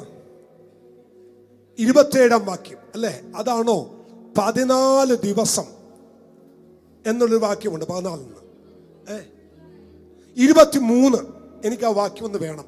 ഒന്നിട്ട്. നേരം വെളുക്കാറായപ്പോൾ ആ, പൗലോസ് എല്ലാവരോടും 33 ഡാനി, 33 വേദവാക്യം. നേരം വെളുക്കാറായപ്പോൾ പൗലോസ് എല്ലാവരോടും ഭക്ഷണം കഴിക്കേണ്ടതിന് അപേക്ഷിച്ചു. നേരം വെളുക്കാറായപ്പോൾ. അപ്പൊ നേരം വെളുക്കുമോ എന്ന് ചോദിച്ച ചോദ്യത്തിന് ഈ 33 വന്നപ്പോ എന്ത് ചെയ്തു? പറ. നേരം വെളുത്തു. ഇനി എത്ര ദിവസം കഴിഞ്ഞാ നേരം വെളുത്തേ? 14 ദിവസം. നിങ്ങൾക്ക് ജീവിതത്തിൽ ഊഹിക്കാൻ പറ്റുമോ 14 ദിവസം കഴിഞ്ഞൊക്കെ നേരം വെളുക്കുക എന്ന് പറയുന്നത്? എന്നാ 14 ദിവസം പിന്നെ എങ്ങനെ ഉണ്ടായി? 14 ദിവസം എന്ന് എഴുതണമെങ്കിൽ നേരം വെളുക്കുകയും അസ്തമിക്കുകയും ചെയ്യണ്ടേ? പിന്നെ എങ്ങനെയാ ദിവസം മാറുന്നേ? 24 മണിക്കൂർ വെച്ച് മാറണ്ടേ? എന്നാലല്ലേ ഒരു ദിവസമായി മാറത്തുള്ളൂ. 14 ദിവസം കഴിഞ്ഞപ്പോ നേരം വെളുത്തു എന്ന് എഴുതാൻ ഒരു കാര്യമുണ്ട്. 14 ദിവസം വരെ അവർ സൂര്യനെയോ ചന്ദ്രനെയോ കണ്ടിട്ടില്ല. ഒരു അല്ലലി എന്ന് പറഞ്ഞേ. അതിന്റെ അർത്ഥം സൂര്യൻ ഉദിച്ചാലല്ലേ പകലെന്ന് പറയൂ, സൂര്യൻ അസ്തമിച്ച് ചന്ദ്രൻ ഉദിച്ചാലല്ലേ രാത്രി എന്ന് പറയൂ. അതിന്റെ അർത്ഥം സൂര്യൻ ഉദിച്ച് കണ്ടിട്ടുമില്ല, നിലാവ് വെളിച്ചം അവർ കണ്ടിട്ടുമില്ല, രാത്രിയുമില്ല, പകലുമില്ല. ഇങ്ങനെയുള്ള ജീവിത സാഹചര്യങ്ങൾ ആരെങ്കിലും കടന്നുപോയിട്ടുണ്ടോ? ഉണ്ടെങ്കിൽ എഴുന്നേറ്റ് നിന്നേക്കണം കേട്ടോ. ആര്? എങ്ങനെ? 14 ദിവസമൊക്കെ രാത്രിയും പകലും കാണാതെ ജീവിതത്തിൽ കഷ്ടത അനുഭവിച്ച ആരെങ്കിലും ഉണ്ടോ? ഇല്ലെന്നേ. നാം അനുഭവിച്ച കഷ്ടതയ്ക്ക് 24 മണിക്കൂറത്തെ ദീർഘമേ ഉള്ളൂ. എന്ന് പൗലോസിന്റെ ജീവിതത്തിലെ കഷ്ടതയിൽ 14 രാവും പകലും താൻ അനുഭവിച്ച വേദന, സൂര്യനില്ല, ചന്ദ്രനില്ല, നക്ഷത്രങ്ങളില്ല, ഒന്നും കാണാത്ത 14ാമത്തെ രാത്രി ഇതാ പൗലോസ് എഴുന്നേറ്റ് എന്ന് പറയുന്നു, നിങ്ങൾ എഴുന്നേറ്റ് ആഹാരം കഴിക്ക്. ദൂത് പറയുക, ഒരു ഭക്തന് മാത്രമേ പ്രതിസന്ധിയുടെ നടുവിൽ പീഡിച്ചു നീക്കാൻ കഴിയത്തുള്ളൂ. ദൈവത്തിന് സ്തോത്രം പറ. ആർക്കേ പറ്റൂ? ഒരു ഭക്തന് മാത്രമേ.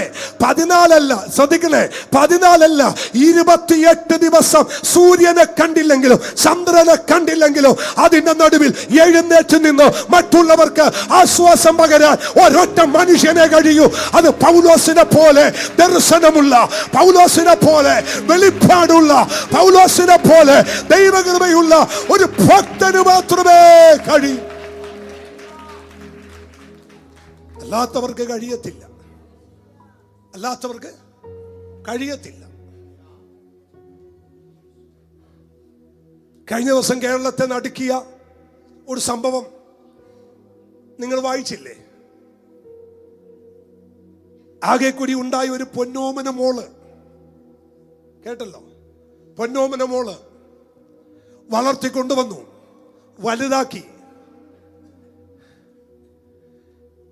കൂട്ടുകാർ ചോദിച്ചു, എടാ ഒരു കൊച്ചല്ലേ ഉള്ളൂ, ഒരു കൊച്ചനെ കൂടി വേണ്ടേ? അപ്പൊ അപ്പം പറഞ്ഞു, എടാ അത് പറ്റില്ല. എന്നാ ഇനി ഒരു കൊച്ചു വന്നാൽ സ്നേഹം പങ്കുവെക്കേണ്ടി വരും. സ്നേഹം പങ്കുവെക്കാൻ ഞങ്ങൾക്ക് ഇഷ്ടമില്ലാത്തത് കൊണ്ട് ഞങ്ങൾക്കുള്ള ഒരു മോളെ ഞങ്ങളുടെ ജീവിതകാലം മുഴുവൻ സ്നേഹിക്കാൻ പോകുക. ഞങ്ങളൊക്കെ സ്നേഹിക്കാൻ പോകുക. സ്നേഹിച്ചു പോയ മോള് കഴിഞ്ഞ ദിവസം വേറൊരുത്തനെ സ്നേഹിച്ച് ഒളിച്ചോടിപ്പോയി. പോയപ്പോ അപ്പനും അമ്മയും കൂടി മോൾ എന്നല്ല അവളെ പേരെഴുതി വെച്ചിട്ട് 2 പേരും കൂടി ആ മുറിക്കകത്ത് ആത്മഹത്യ ചെയ്തു. ആത്മഹത്യ ചെയ്തു. ഞങ്ങളെ വിട്ടുപോയ മോൾ എന്ന് പോലും അവരെഴുതാതെ അവിടെ പേരെഴുതി വെച്ചിട്ട് പറഞ്ഞു, ഇതെന്റെ അയൽവക്കക്കാർക്കും എന്റെ സഹപാഠികൾക്കുമുള്ള ലെറ്ററാണ്. അവളെ ഈ കോമ്പൗണ്ടിനകത്തോട്ട് കയറ്റരുത്. ഞങ്ങളുടെ ജീവിതം ഇവിടെ അവസാനിപ്പിക്കുകയാണ്.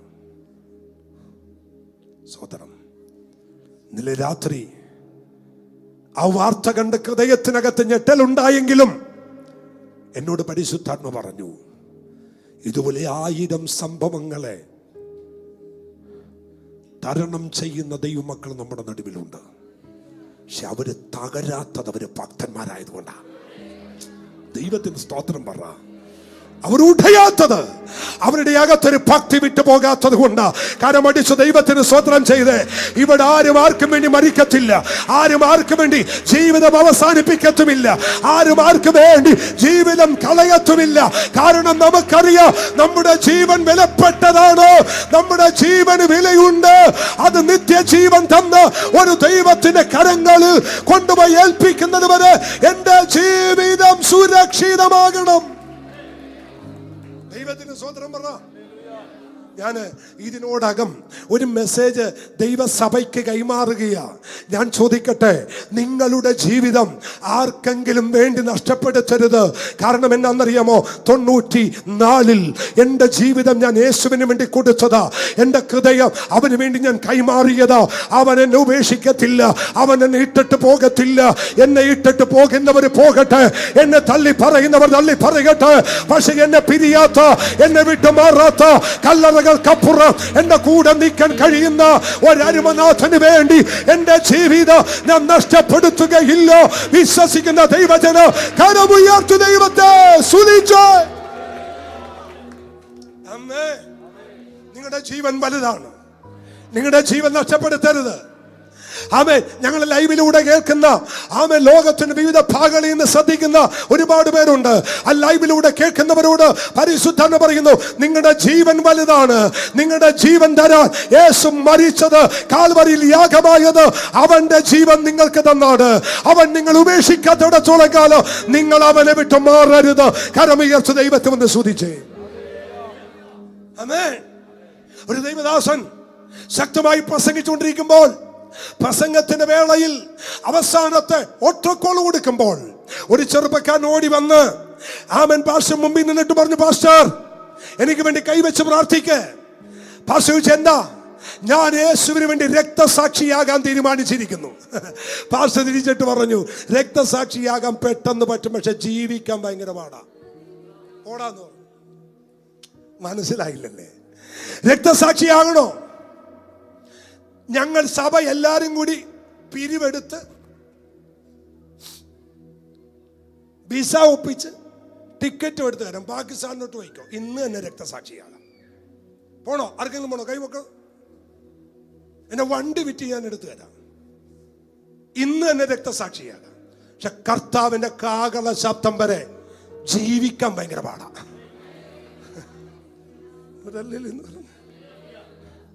അതിനിപ്പോ പാകിസ്ഥാനിൽ പോകണമെന്നില്ലേ?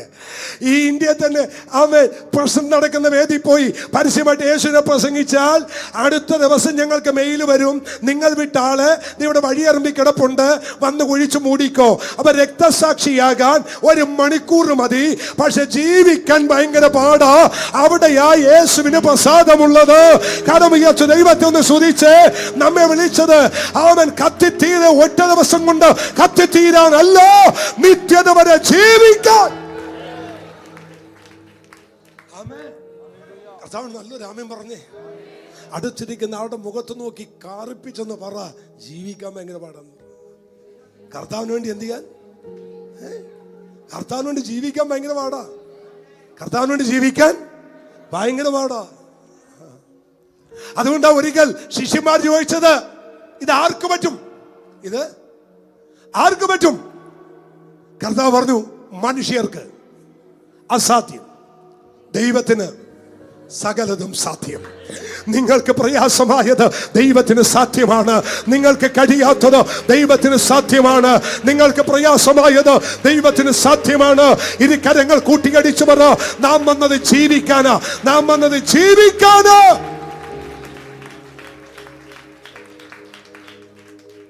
എന്താണെന്നറിയില്ല, ചിലരെയൊക്കെ ഒന്ന് ധൈര്യപ്പെടുത്തണമെന്ന് കർത്താവിനോട് പറയുന്നു.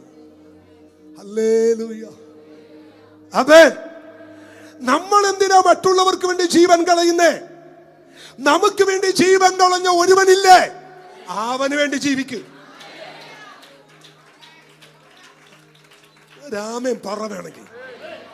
അയ്യോ അയ്യോ അയ്യോ, എന്റെ കൊച്ചൻ എന്നെ വിട്ടു പോയി, അയ്യോ എൻ്റെ മോൾ എന്നെ വിട്ടു പോയി, അവൾ എന്നോട് ഇന്നത് കാണിച്ചു.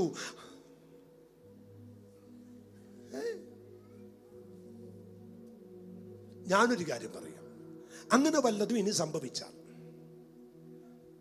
അന്ന് വരെ പോകാത്ത നല്ല ഹോട്ടലിൽ പോയി നല്ല ഫുഡ് കഴിച്ച് നല്ല സെൽഫി എടുത്ത് ഇൻസ്റ്റാഗ്രാം, പിന്നെന്തൊക്കെയാ മക്കളെ പറ, ഫേസ്ബുക്ക്, നോട്ട്ബുക്ക്, റേഷൻ കടയുടെ ബുക്കിനകത്ത് വരെ ഇട്ടു, ഫുൾ അങ്ങ് ഇട്ടു. ആമേൻ. എന്ത് ചെയ്യണം? ഇവനും ഇവളും കൂടി കറങ്ങി വല്ല ആമേൻ സ്തോത്രം എന്താ പറയുന്നത്, അഭിരാമി ഹോട്ടലിൽ പോയി ഇന്ന് ദോശ തിന്നുമ്പോൾ അമ്മയും അപ്പനും കൂടി ചിക്കൻ കടിച്ചു വലിക്കുന്നു. അപ്പൊ അവള് പറയും ഞാൻ പോന്നിട്ട് അയാൾക്ക് പറയുന്നു. നിങ്ങൾ മിണ്ടാത്ത തന്നെ പറ, ഞങ്ങൾ പോന്നിട്ട് അവർക്ക് ഒരു വിഷമവും ഇല്ല. നിങ്ങൾ പിന്നെ വിഷമിച്ച് കുത്തിപ്പിടിച്ചിരിക്കാതെ ധൈര്യമായിട്ടിരിക്കും. നമ്മൾ ജീവിക്കുന്ന യേശുവിന് വേണ്ടിയാണ്, കർത്താവിന് വേണ്ടിയാണ് ജീവിക്കുന്നത്. ഞാൻ 94 തീരുമാനമെടുത്ത് ഇറങ്ങിയത് മറ്റാർക്കും വേണ്ടി ജീവിക്കാനല്ല, യേശുവിന് വേണ്ടി ജീവിക്കാനാണ്. ആമേൻ.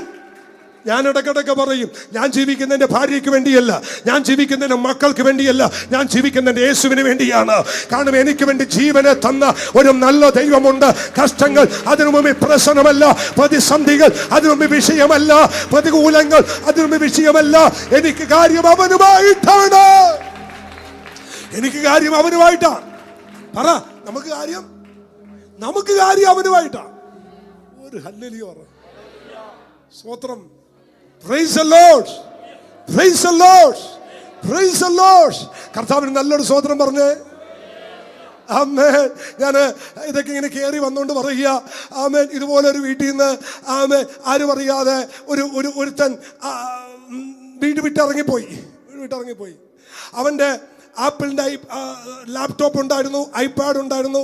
ഇവൻ പോയി വീട്ടിൽ നിന്ന് ഇറങ്ങി അടുത്ത ജംഗ്ഷൻ കഴിഞ്ഞില്ല, അതിനു മുമ്പ് തന്നെ ആ പുള്ളി എന്താ എന്നറിയാമോ, അടുത്ത വീട്ടിൽ 2-3 പിള്ളേർ വിളിച്ചിട്ട് പറഞ്ഞ് ഈ ഐപാഡ് നീ കൊണ്ടുപോയിക്കോ, ഈ ലാപ്ടോപ്പ് കൊണ്ടുപോയിക്കോ. ഇവൻ അവിടം വരെ എന്നിട്ട് തിരിച്ചു വന്നു ഐപാഡ് എടുക്കാൻ. പുള്ളി പറഞ്ഞു അതൊക്കെ ഞാൻ കൊടുത്തു. നിന്റെ കാശിന് മേടിച്ചതല്ലല്ലോ, എൻ്റെ കാശിന് മേടിച്ചതല്ലേ, അത് ഞാൻ ഇഷ്ടമുള്ളവർക്ക് കൊടുക്കും. ഞാൻ അപ്പൻ ഒരു കൈ കൊടുത്തു, അതാണ് അപ്പൻ. അല്ലാതെ നമ്മളെപ്പോലെ പോയാണോ എന്നാൽ ഇതുകൂടി തിരികെ കയറ്റി വെച്ചോ എന്ന് പറഞ്ഞു വിടുന്ന അപ്പനും അമ്മയല്ല. നമ്മൾ ജീവിക്കുന്ന യേശുവിന് വേണ്ടിയാ. ഒരു ഹല്ലേലൂയ പറ. കർത്താവിന് സ്തോത്രം ചെയ്യാൻ പറ്റുമോ? ആരോടൊക്കെ ദൈവത്തിന്റെ ആത്മാവ് എനിക്കറിയാം. ആരൊക്കെ ഞെരുങ്ങുന്നവർ ഇന്ന് പകൽ ഇതിനകത്തുണ്ട്. അവൻ വിഷമിക്കുന്നവരുണ്ട്. അവരോട് ദൈവത്തിന്റെ ആത്മാവ് പറയുന്നത് നീ ജീവിക്കുന്നത് കർത്താവിന് വേണ്ടിയാ. അതുകൊണ്ട് ദൈവാത്മാവിൽ ഇന്ന് പകൽ ഉച്ചരിച്ചു പറ, ഞാൻ ജീവിക്കുന്ന യേശുവിന് വേണ്ടിയാ, എന്റെ ലക്ഷ്യം യേശുവിന് വേണ്ടിയാ, എന്റെ കാഴ്ചപ്പാട് യേശുവിന് വേണ്ടിയാ. ഇനിയുള്ള ദിവസം മുഴുവൻ ഞാൻ ജീവിക്കുന്നത് യേശുവിന് വേണ്ടിയാ.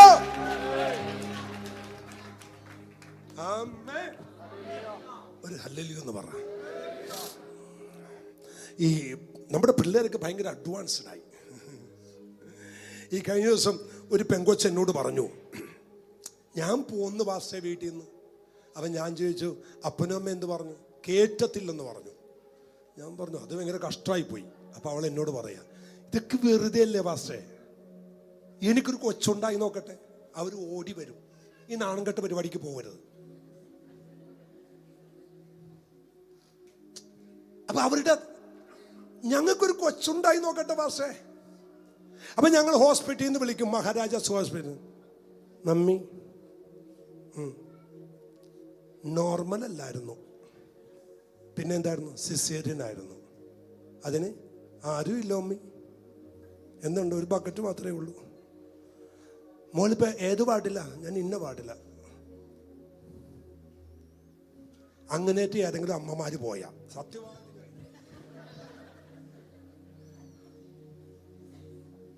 അമ്മമാർക്കുള്ളൊരു മുന്നറിയിപ്പാണ്. പോയാ അതുവഴി പോയേക്കണം.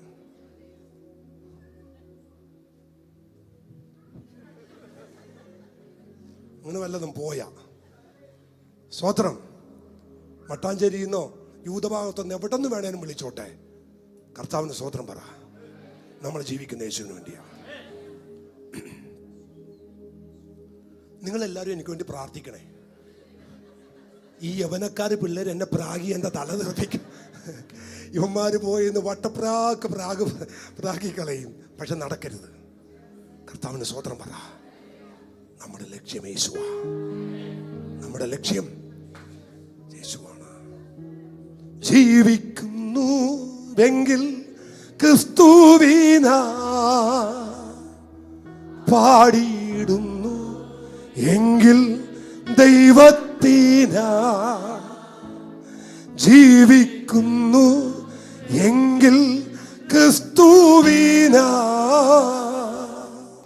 പാടിയിടുന്നു എങ്കിൽ ദൈവത്തിന നല്ല ദാസനായി തീർന്നതീന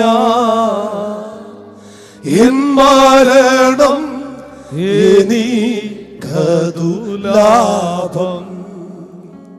നല്ല ദാസനായി തീർന്നതീന. ആ കരമുയർത്തി പറ. എനിക്കതു ലോകത്തിൻ മോഹങ്ങളിൽ നീങ്ങി പാപത്തിൻ ദാസനായി ഞാൻ തീർന്നു. നഷ്ടമായി പോയ കാലങ്ങളോർത്ത് എന്റെ ദൈവത്തിൻ സന്നിധേ ഞാൻ ചെന്നു. ജീവിക്കുന്നു ജീവിക്കുന്നു. ചേർന്ന് പറയാമോ? ആ തീരുമാനത്തോടെ പറ.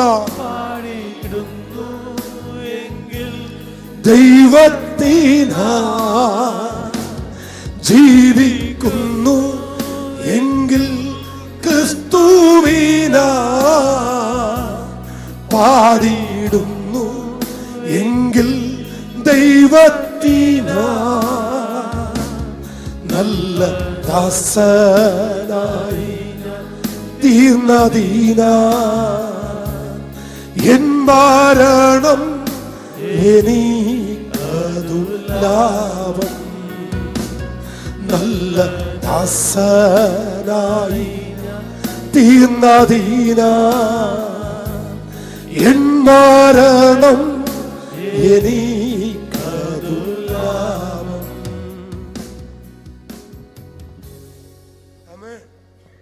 ഞാൻ ഇന്നലെ സിന്ധമ്മയോട് വളരെ സ്നേഹത്തോട് ഞാൻ ചോദിച്ചു, നുണ മാത്രം എഴുതുന്ന 2 ലെറ്ററിന്റെ പേര് പറയാമോ എന്ന് ചോദിച്ചു.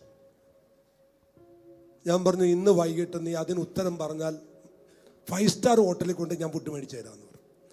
അവൾ എന്നോട് കുറേ ലെറ്ററിൻ്റെ കാര്യം പറഞ്ഞു. ഞാൻ പറഞ്ഞു, അതൊന്നുമല്ല, നുണ മാത്രം എഴുതുന്ന 2 ലെറ്റർ ലോകത്തുള്ളൂ. ഒന്ന് ലവ് ലെറ്ററും മറ്റൊന്ന് ലീവ് ലെറ്ററുമാണ്. 2-നകത്തും നുണ മാത്രമേ ഉണ്ടാകത്തുള്ളൂ. ഏതെങ്കിലും ഒരാൾ ലീവ് ലെറ്ററിനകത്ത് നേരെ എഴുതിയത് നിങ്ങൾ കണ്ടിട്ടുണ്ടോ?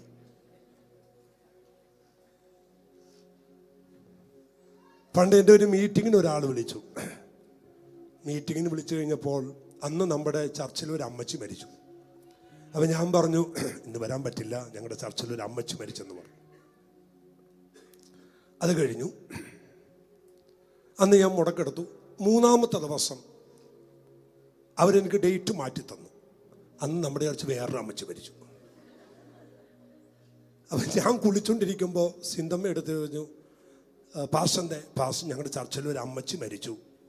അപ്പോൾ അയാൾ ചോദിച്ചു, ഈ അമ്മച്ചി ഇതുവരെ കുഴിച്ചിട്ടില്ലേ? അപ്പം ഞാൻ വന്നിട്ട് പുള്ളി വിളിച്ചിട്ട് ഞാൻ പറഞ്ഞു, പാസ്റ്റേ സത്യമായിട്ടും ഒരമ്മച്ചി മരിച്ചു. അല്ല, ഇത് ഇങ്ങനെ വെച്ചാൽ ചെയ്യത്തില്ലേ ഇത്? ഞാൻ പറഞ്ഞു, ആ അമ്മച്ചി വേറെ, ഈ അമ്മച്ചി വേറെ. അപ്പം എന്നോട് പുള്ളി ഒരു സത്യസന്ധമായിട്ട് കാര്യം പറഞ്ഞു. ഈ കേരളത്തിലെ പാസ്റ്റർമാരെല്ലാം നുണയന്മാരാണ്. ഡേറ്റ് തരും, എന്നിട്ട് സമയം പറയും, അമ്മ മരിച്ചു, അച്ചായൻ മരിച്ചു, കൊച്ചമ്മ മരിച്ചു, എന്നും മരണമാണ്. അതുകൊണ്ട് നമുക്ക് എന്ത് ചെയ്യാൻ പറ്റത്തില്ല, വിശ്വസിക്കാൻ പറ്റത്തില്ല. പിന്നെ ഞാൻ എന്ത് ചെയ്തു, നമ്മുടെ ലില്ലിയമ്മച്ച് മരിച്ച ആ സമയത്താണ് ഞാൻ ആ ഫോട്ടോ ഇട്ട് കൊടുത്തു, ഡേറ്റ് സഹിതം ഇട്ട് വാൾ പോസ്റ്ററിൻ്റെ ഇട്ട് കൊടുത്തു. അപ്പോൾ ആ പുള്ളിക്ക് വിശ്വാസമായത്. എന്ന് വെച്ചാൽ ഈ ഏറ്റവും കൂടുതൽ നുണ എഴുതുന്നത് ഏതിനകത്താണ്? പറ, ലവ് ലെറ്ററിനകത്ത്. അതുപോലെ തന്നെ ലീവ് ലെറ്ററിനകത്ത്. ഞാൻ എവിടെയോ ഒരു കല്യാണം നടത്തിയപ്പോൾ ഞാൻ ഇങ്ങനെ പറഞ്ഞു, ഈ ലോകത്ത് ഒരു ഭർത്താക്കന്മാരും ഭാര്യമാരെ കുറിച്ച് കവിത ഇതുവരെ ഏതെങ്കിലും ഒരു ഭർത്താവ് ഭാര്യയെക്കുറിച്ച് കവിത എഴുതിയതായിട്ട് നിങ്ങൾ കേട്ടിട്ടുണ്ടോ? പുള്ള കവിത മുഴുവൻ ആരെക്കുറിച്ചാ?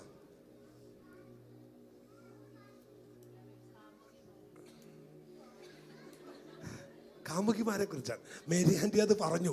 ഇവരാരും മിണ്ടാത്ത എന്താന്ന് പറയും. ഞാൻ ഇനി അനുഭവം ഉണ്ടോ എന്ന് ചോദിച്ചാൽ അത് പിടിക്കപ്പെടുമെന്ന് കരുതിയിട്ടാണ് അവരാരും മിണ്ടാതിരുന്നത്. എനിക്കറിയാം ഇതൊക്കെ നമ്മൾക്ക് ഇത് ഓരോ കാര്യങ്ങൾ പിടിക്കുന്നുണ്ട്. ഓക്കെ, മേരി ആൻറ്റി അത് തുറന്നു പറഞ്ഞു. കാമുകിമാർക്ക് വേണ്ടിയാണല്ലേ. ഞാൻ ഈ സ്തോത്രം ഇങ്ങനെ നോക്കാറുണ്ട്. എല്ലാ ലേഖനങ്ങളും എല്ലാ കവിതകളും ആർക്ക് വേണ്ടിയാണ്? പറ. ഭാര്യമാർക്ക് വേണ്ടി. നിങ്ങളെ സഹോദരന്മാർ, നിങ്ങൾ ആരെങ്കിലും വായിച്ചിട്ടുണ്ടോ ഭാര്യമാർക്ക് വേണ്ടി കവിത എഴുതുന്ന? ഒരാളെ എഴുതിയിട്ടുള്ളൂ. ആരാ? പണ്ടൊരു സിനിമയ്ക്ക് വേണ്ടി എഴുതി. പൂമുഖവാതിക്കൽ നേരം തുളുമ്പുന്ന ഭാര്യയാണെന്ന. ഭാര്യയല്ല, അമ്മേ, പൂമുഖവാതിക്കൽ പൂന്തിങ്കളാണല്ലേ, അങ്ങനെ എന്താണ്ടല്ലേ അല്ലേ മക്കളെ? എന്താണ്? പൂന്തിങ്കളാകുന്നു ഭാര്യ. അത് പുള്ളി എന്തോ സിനിമയ്ക്ക് വേണ്ടി എഴുതിയതാണ്. ജീവിതത്തിൽ ഇന്ന് വരെ ഒരു ഭർത്താക്കന്മാരും ഭാര്യമാരെ പ്രകീർത്തിച്ചുകൊണ്ട് എഴുതിയിട്ടില്ല. പറ. എഴുതിയിട്ടില്ല. ഞാൻ എഴുതിക്കൊണ്ടിരിക്കുക. താമസിയാതെ നിങ്ങൾക്കത് പ്രതീക്ഷിക്കാം. നല്ലതൊരെണ്ണം ഒത്തു വന്നിട്ടില്ല. അതുകൊണ്ട് കൃപയാൽ അതിനുവേണ്ടി ട്രൈ ചെയ്തുകൊണ്ടിരിക്കുകയാണ്. ഞാനിപ്പോൾ ഇങ്ങനെ എൻ്റെ പരീക്ഷണശാലയിൽ ഭാര്യമാർക്ക് വേണ്ടി ആരും എഴുതിയിട്ടില്ല. അപ്പം എനിക്കൊരു വാശിയുണ്ട്, എനിക്കൊന്ന് എഴുതണം. അപ്പം ഇപ്പോൾ ഒരു ടെസ്റ്റിംഗ് പീരീഡാണ്. അവൾ അറിയാതെ ഇതൊന്ന് പാസ്സായിട്ട് വേണം എന്ത് ചെയ്യാൻ, എഴുതാൻ. എന്തായാലും എഴുതണം. ഒരു അല്ലേലും ഒന്ന് പറഞ്ഞേ. കർത്താവിന് നല്ലൊരു സ്വത്രം ഒന്ന് പറ. അപ്പോ തിരിച്ചു വരാം. അപ്പൊ 14 രാത്രി എന്നൊക്കെ പറയുന്നത് ജീവിതത്തിൽ മാറ്റാൻ പറ്റുമോ ദൈവമക്കളെ? മറക്കാൻ പറ്റുമോ? 14 രാത്രിയിൽ സൂര്യനില്ല, ചന്ദ്രനില്ല, പകലും വെളിച്ചവുമില്ല. ഈ ജീവിതത്തിന്റെ ഒരു വല്ലാത്ത സമയത്ത് പൗലോസും കൂട്ടരും ആഗ്രഹിച്ചു, ഞങ്ങൾക്കൊന്ന് നേരം വെളുത്ത് കണ്ടിരുന്നെങ്കിൽ. ദൈവമക്കളെ, ഭക്തന്റെ ആഗ്രഹത്തെ മാനിക്കുന്ന ഒരു സർവശക്തനായ ദൈവമുണ്ട്. ഇന്നലകളിൽ വേദനയുടെ നടുവിൽ നീ പ്രാർത്ഥിച്ച വിഷയത്തിന് അടുത്ത ചില ദിവസങ്ങൾ നിനക്കൊരു മറുപടി ഉണ്ടെന്ന് പരിശുദ്ധ ആത്മാവ് ഇന്ന് പകൽ ആലോചന പറയുന്നു. ആരുടേക്ക് ശക്തമായി പറയുന്നു, നിന്റെ വേദനയിൽ, നിന്റെ ഭാരത്തിൽ, നിന്റെ ഒറ്റപ്പെടലിൽ, നീ എല്ലാവരും കൈവിടപ്പെട്ടു പോയപ്പോൾ, നിന്റെ കണ്ണുനീരിൽ, നിന്റെ പ്രാർത്ഥനയിൽ, നിന്റെ വേദനയിൽ ഇതൊന്ന് മാറുമോ?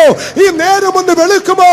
എന്റെ ജീവിതത്തില് ഇരുട്ടൊന്ന് മാറുമോ എന്ന് ചോദിച്ച നിമിഷം എന്റെ ദൈവം എടുത്തു മാറ്റി നിന്റെ ജീവിതത്തിൽ ഒരു പുതിയ വെളിച്ചം ദൈവം തരും. കർത്താവിന് സ്തോത്രം. ആമേൻ. ഞാൻ ഇനി പറഞ്ഞ് ചില വാക്യങ്ങൾ പറയുന്നത് നിങ്ങൾ ശ്രദ്ധിക്കണം. എന്തുകൊണ്ട് പൗലോസ് ഇപ്പോൾ റോമിലേക്ക് പോകേണ്ടി വന്നു? പൗലോസ് എന്തിനാണ് ഇപ്പോൾ റോമിലോട്ട് പോയത്? 3 കാരണങ്ങളാണ് പൗലോസ് റോമിലേക്ക് പോകാനുണ്ടായ കാരണം. എന്താണ് ആ 3 കാരണങ്ങൾ? വേഗത്തിൽ എടുക്കണം, വായിച്ച് നമുക്ക് അവസാനിപ്പിക്കണം. അപ്പോസ്തലപ്രവൃത്തി 19-ാം അധ്യായം 21-ാമത്തെ വേദവാക്യം വായിച്ചോട്ടെ. ഇത് കഴിഞ്ഞിട്ട് പൗലോസ് മക്കെദോന്യയിലും അഖായയിലും കൂടി കടന്ന് യെരൂശലേമിലേക്ക് പോകണമെന്ന് മനസ്സിൽ നിശ്ചയിച്ചു. ഞാൻ അവിടെ ചെന്ന ശേഷം റോമയും കാണണം എന്ന് പറഞ്ഞു. ഒന്ന്, ഈ റോമിലേക്കുള്ള യാത്ര പൗലോസിന്റെ മുമ്പിൽ വഴിത്തിരിവായി വന്നത് പൗലോസിന്റെ മനസ്സിന്റെ ആഗ്രഹമാണ്. അവൻ ഒരു ദൂത് പറ്റുമെങ്കിൽ കരമുയർത്തി ദൈവത്തെ സ്തുതിച്ചേക്കണം കേട്ടോ. നിന്റെ മനസ്സിലെ ചില യാത്രകളുടെ ആഗ്രഹത്തെ ദൈവം വഴിയായി തുറക്കാൻ പോകുക. ചില ആഗ്രഹങ്ങളില്ലേ മനസ്സിൽ ചില ആഗ്രഹങ്ങൾ വന്നില്ലേ? അവൻ അഖായ വഴി യെരൂശലേമിലേക്ക് പോകണം എന്ന് മനസ്സിൽ നിശ്ചയിച്ചു.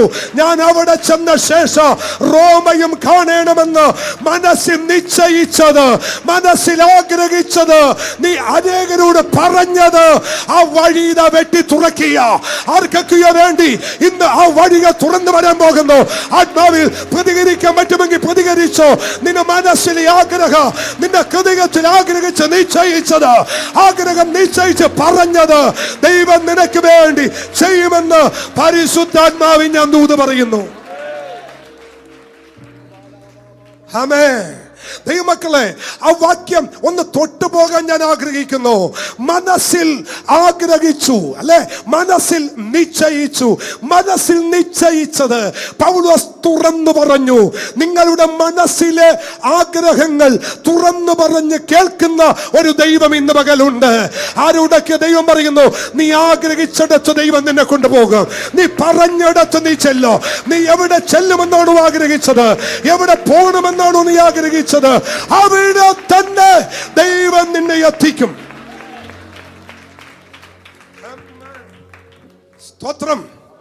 ആമേൻ. മനസ്സിൽ എന്തുകൊണ്ട് റോമിലേക്കുള്ള ഈ വഴി തുറന്നു?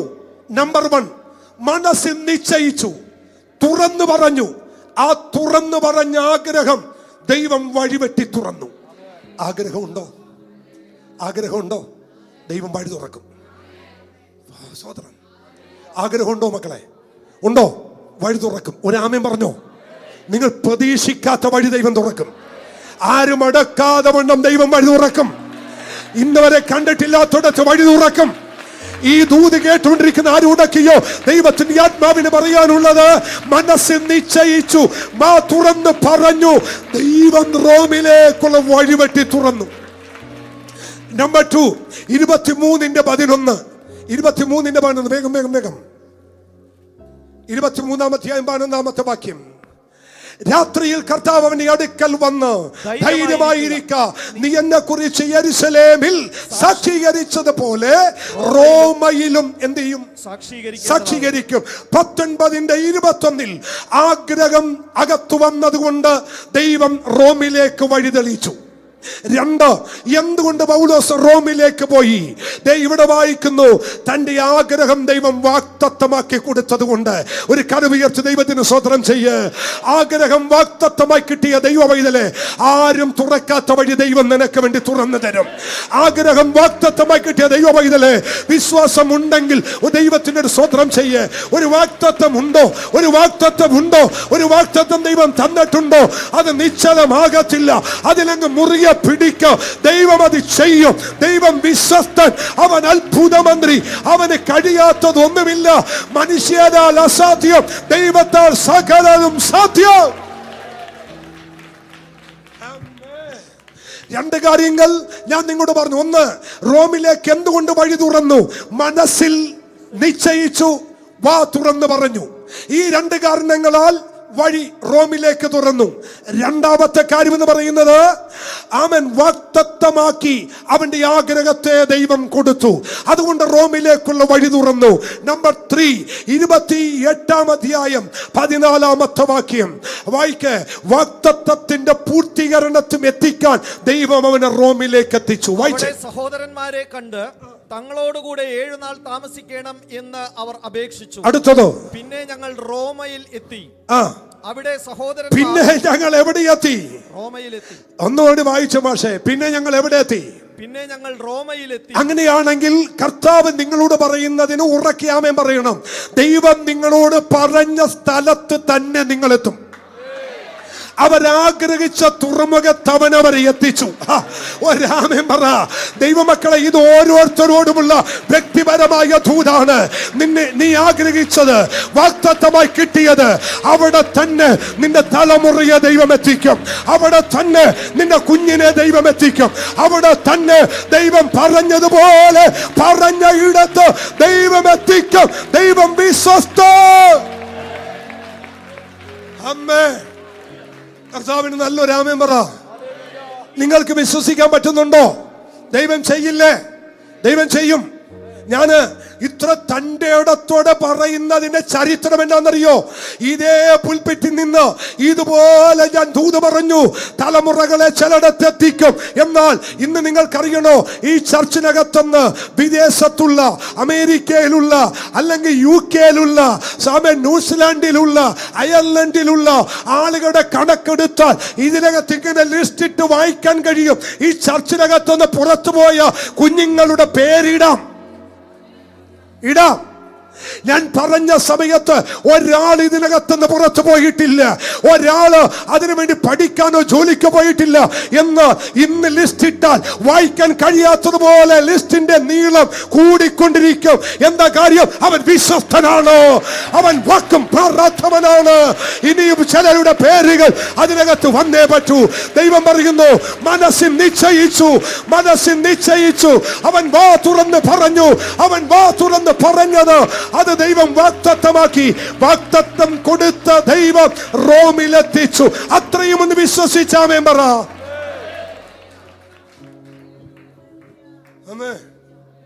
എവിടെയെല്ലാം എത്തുമെന്ന് പറഞ്ഞു അവിടെയെല്ലാം നീ എത്തും. എവിടെയെല്ലാം എത്തിക്കുമെന്ന് തമ്പുരാൻ പറഞ്ഞിട്ടുണ്ടോ അവിടെയെല്ലാം മക്കളെ ദൈവം നിങ്ങളെ എത്തിക്കും. സന്തോഷത്തോടെ ദൈവത്തിന് സ്തോത്രം ചെയ്യേ. എന്നാലേ ഞാൻ ഇനിയുള്ള ഒരു 5-6 മിനിറ്റിനകത്ത് അവസാനിപ്പിക്കാൻ പോകുന്നൊരു ഭാഗമെന്ന് ശ്രദ്ധിക്കണം. വാഗ്ദത്തം കേൾക്കാൻ ഇഷ്ടമാ, വാഗ്ദത്തം കേട്ട് ആരാധിക്കാൻ ഇഷ്ടമാ, വാഗ്ദത്തം കേട്ട് കൈയടിക്കാൻ ഇഷ്ടമാ. പക്ഷേ വാഗ്ദത്തത്തിൽ എത്താൻ വില കൊടുത്തേ പറ്റൂ. ഒരു ഹല്ലേലൂയ പറയാമോ? നമുക്ക് പരാജയം സംഭവിക്കുന്ന എന്നാന്നറിയാമോ? AC മുറിക്കകത്തിരുന്ന് വാഗ്ദത്തം കേട്ട് കൈയടിക്കാൻ ഇഷ്ടമാ. പക്ഷേ വാഗ്ദത്തം കേട്ട നിങ്ങൾ അതിന് നിവർത്തീകരണം AC മുറിക്കകത്തല്ല, അത് പുറത്താണ്, അത് പ്രതിസന്ധിയിലാണ്, അത് പ്രതികൂലത്തിലാണ്. അവിടെയാണ് നിങ്ങൾ ഇത് നിവർത്തീകരണം കാണേണ്ടത്, ഇതിന്റെ പൂർത്തീകരണം കാണേണ്ടത്. അകത്തല്ല, അതിന്റെ പുറത്താണ്. ഞാന് വർഷങ്ങൾക്ക് മുമ്പ് ഈ ദൂത് അവൻ ഇതിനകത്തൊരു ചെറിയൊരു വാക്യശകലം ഞാൻ ഇവിടെയോ പഴയ ചർച്ചിലോ എവിടെയോ തൊട്ടതുപോലെ എൻ്റെ ഓർമ്മയിലുണ്ട്. എങ്കിലും ഇനിയുള്ള കുറച്ച് സമയം കൊണ്ട് പറയാം. വാഗ്ദത്തത്തിലെത്താൻ പൗലോസ് കൊടുത്ത 2-3 വില. ഒന്നാമത്തെ വില ഒന്ന് ശ്രദ്ധിച്ചേ.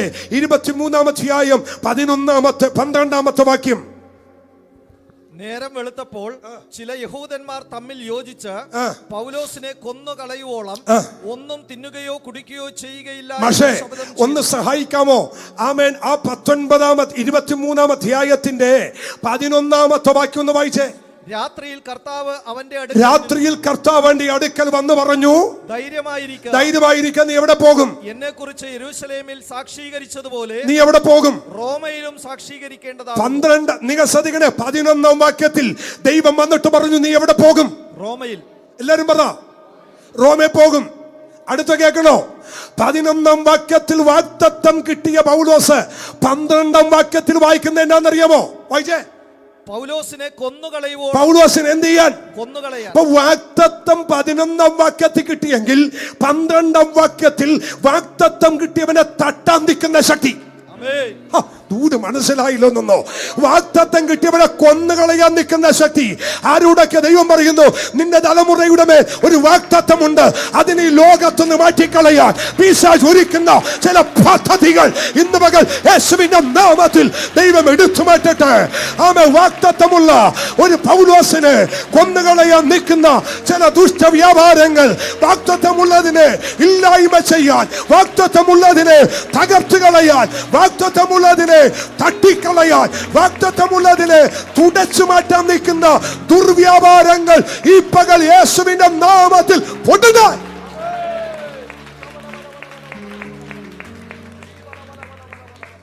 ഓ, ഈ ദൂത് മുഖവിലക്കെടുത്ത് പ്രാർത്ഥിക്കണേ. നിങ്ങളുടെ കുടുംബത്തിനകത്ത് വാഗ്ദത്തമുള്ള തലമുറയുണ്ടോ? അതിന്റെ മേൽ ശത്രുവിന്റെ കരമുണ്ട്. അതിന് എങ്ങനെയെങ്കിലും നീക്കണം, അതിന് എങ്ങനെയെങ്കിലും അവൻ ദൈവകൃപയിൽ നിന്ന് പാറ്റിക്കളയണം. സമ്മതിക്കരുത്. വാഗ്ദത്തമുള്ളവനെ എത്തിക്കുന്നൊരു ദൈവകൃപയുണ്ട്. കുറിച്ചു വെക്ക്. വാഗ്ദത്തം പ്രാപിക്കാൻ ഭയങ്കര ബുദ്ധിമുട്ടാണ്. 1, കൊല്ലാൻ നിൽക്കുന്ന ശക്തി. 2, വായിക്കാം 24 അതിന്റെ 22.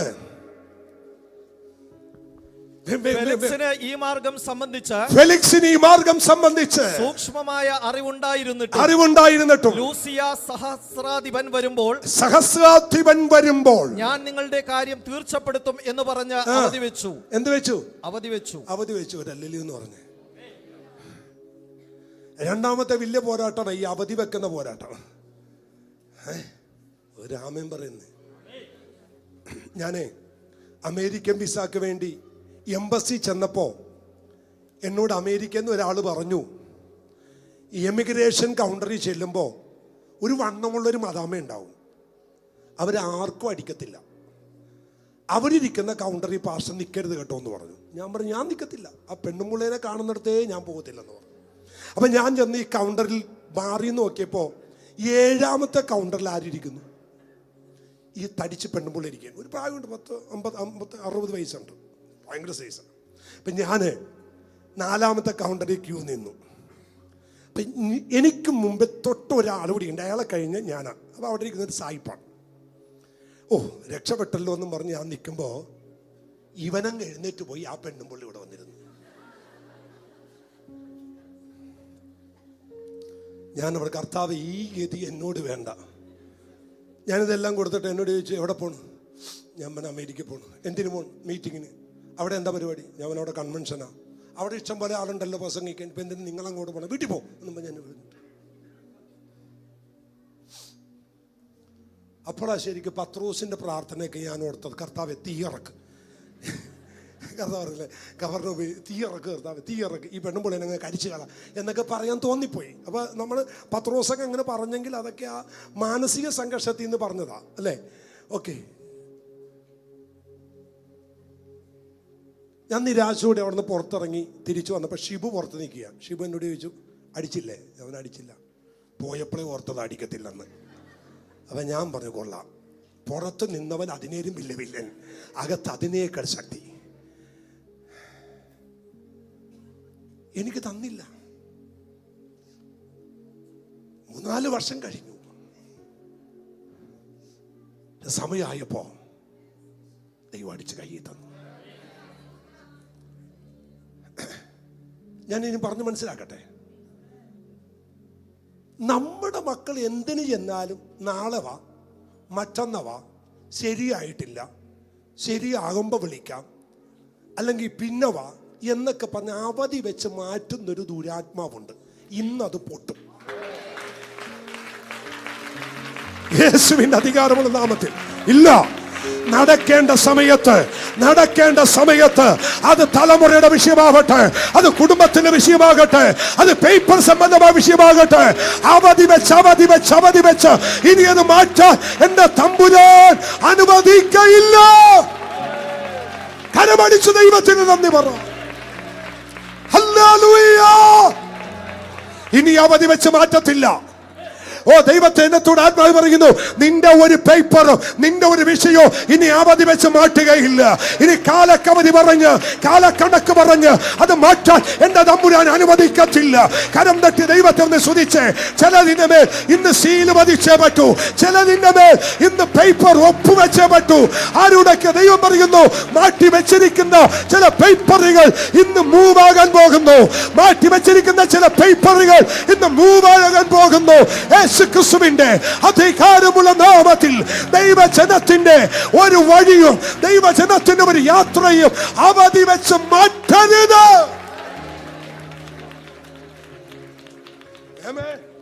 പക്ഷെ 25-20 ഫെലിക്സ്, അടുത്തതാരാ? ഫെസ്തോസ്. ഇങ്ങനെയുള്ള വിഷയങ്ങളിൽ ആദ്യം ഫെലിക്സ് എന്ത് ചെയ്തു?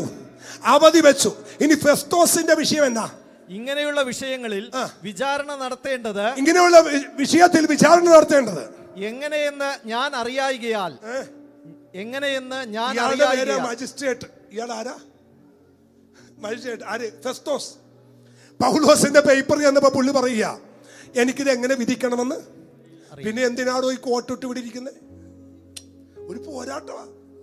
നമ്മൾ ചെല്ലുമ്പോ ഇവര് വിധി മറന്നു പോകുന്നു. എന്റെ ചോദ്യം, ഫെസ്തോസേ, ഫെലിക്സ് അവധി വെച്ചു, ഫെസ്തോസ് വിധിക്കാൻ മറന്നുപോയി, ഉത്തരവാദിത്തത്തിൽ നിന്ന് മാറി അല്ലേ? ഇതൊരു വല്ലാത്ത പോരാട്ടമാണ്.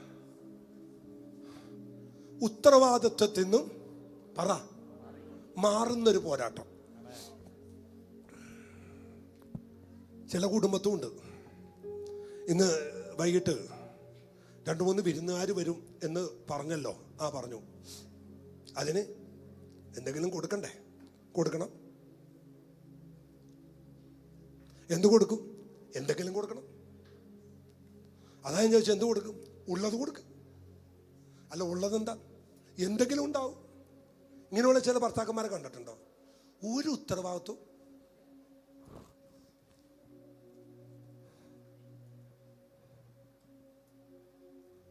നട്ടുച്ചയ്ക്ക് തുറന്ന വഴി പോയിട്ട് വഴി കണ്ട 3-4 പേരെയും കൊണ്ട് വിളിച്ചോണ്ട് വരും.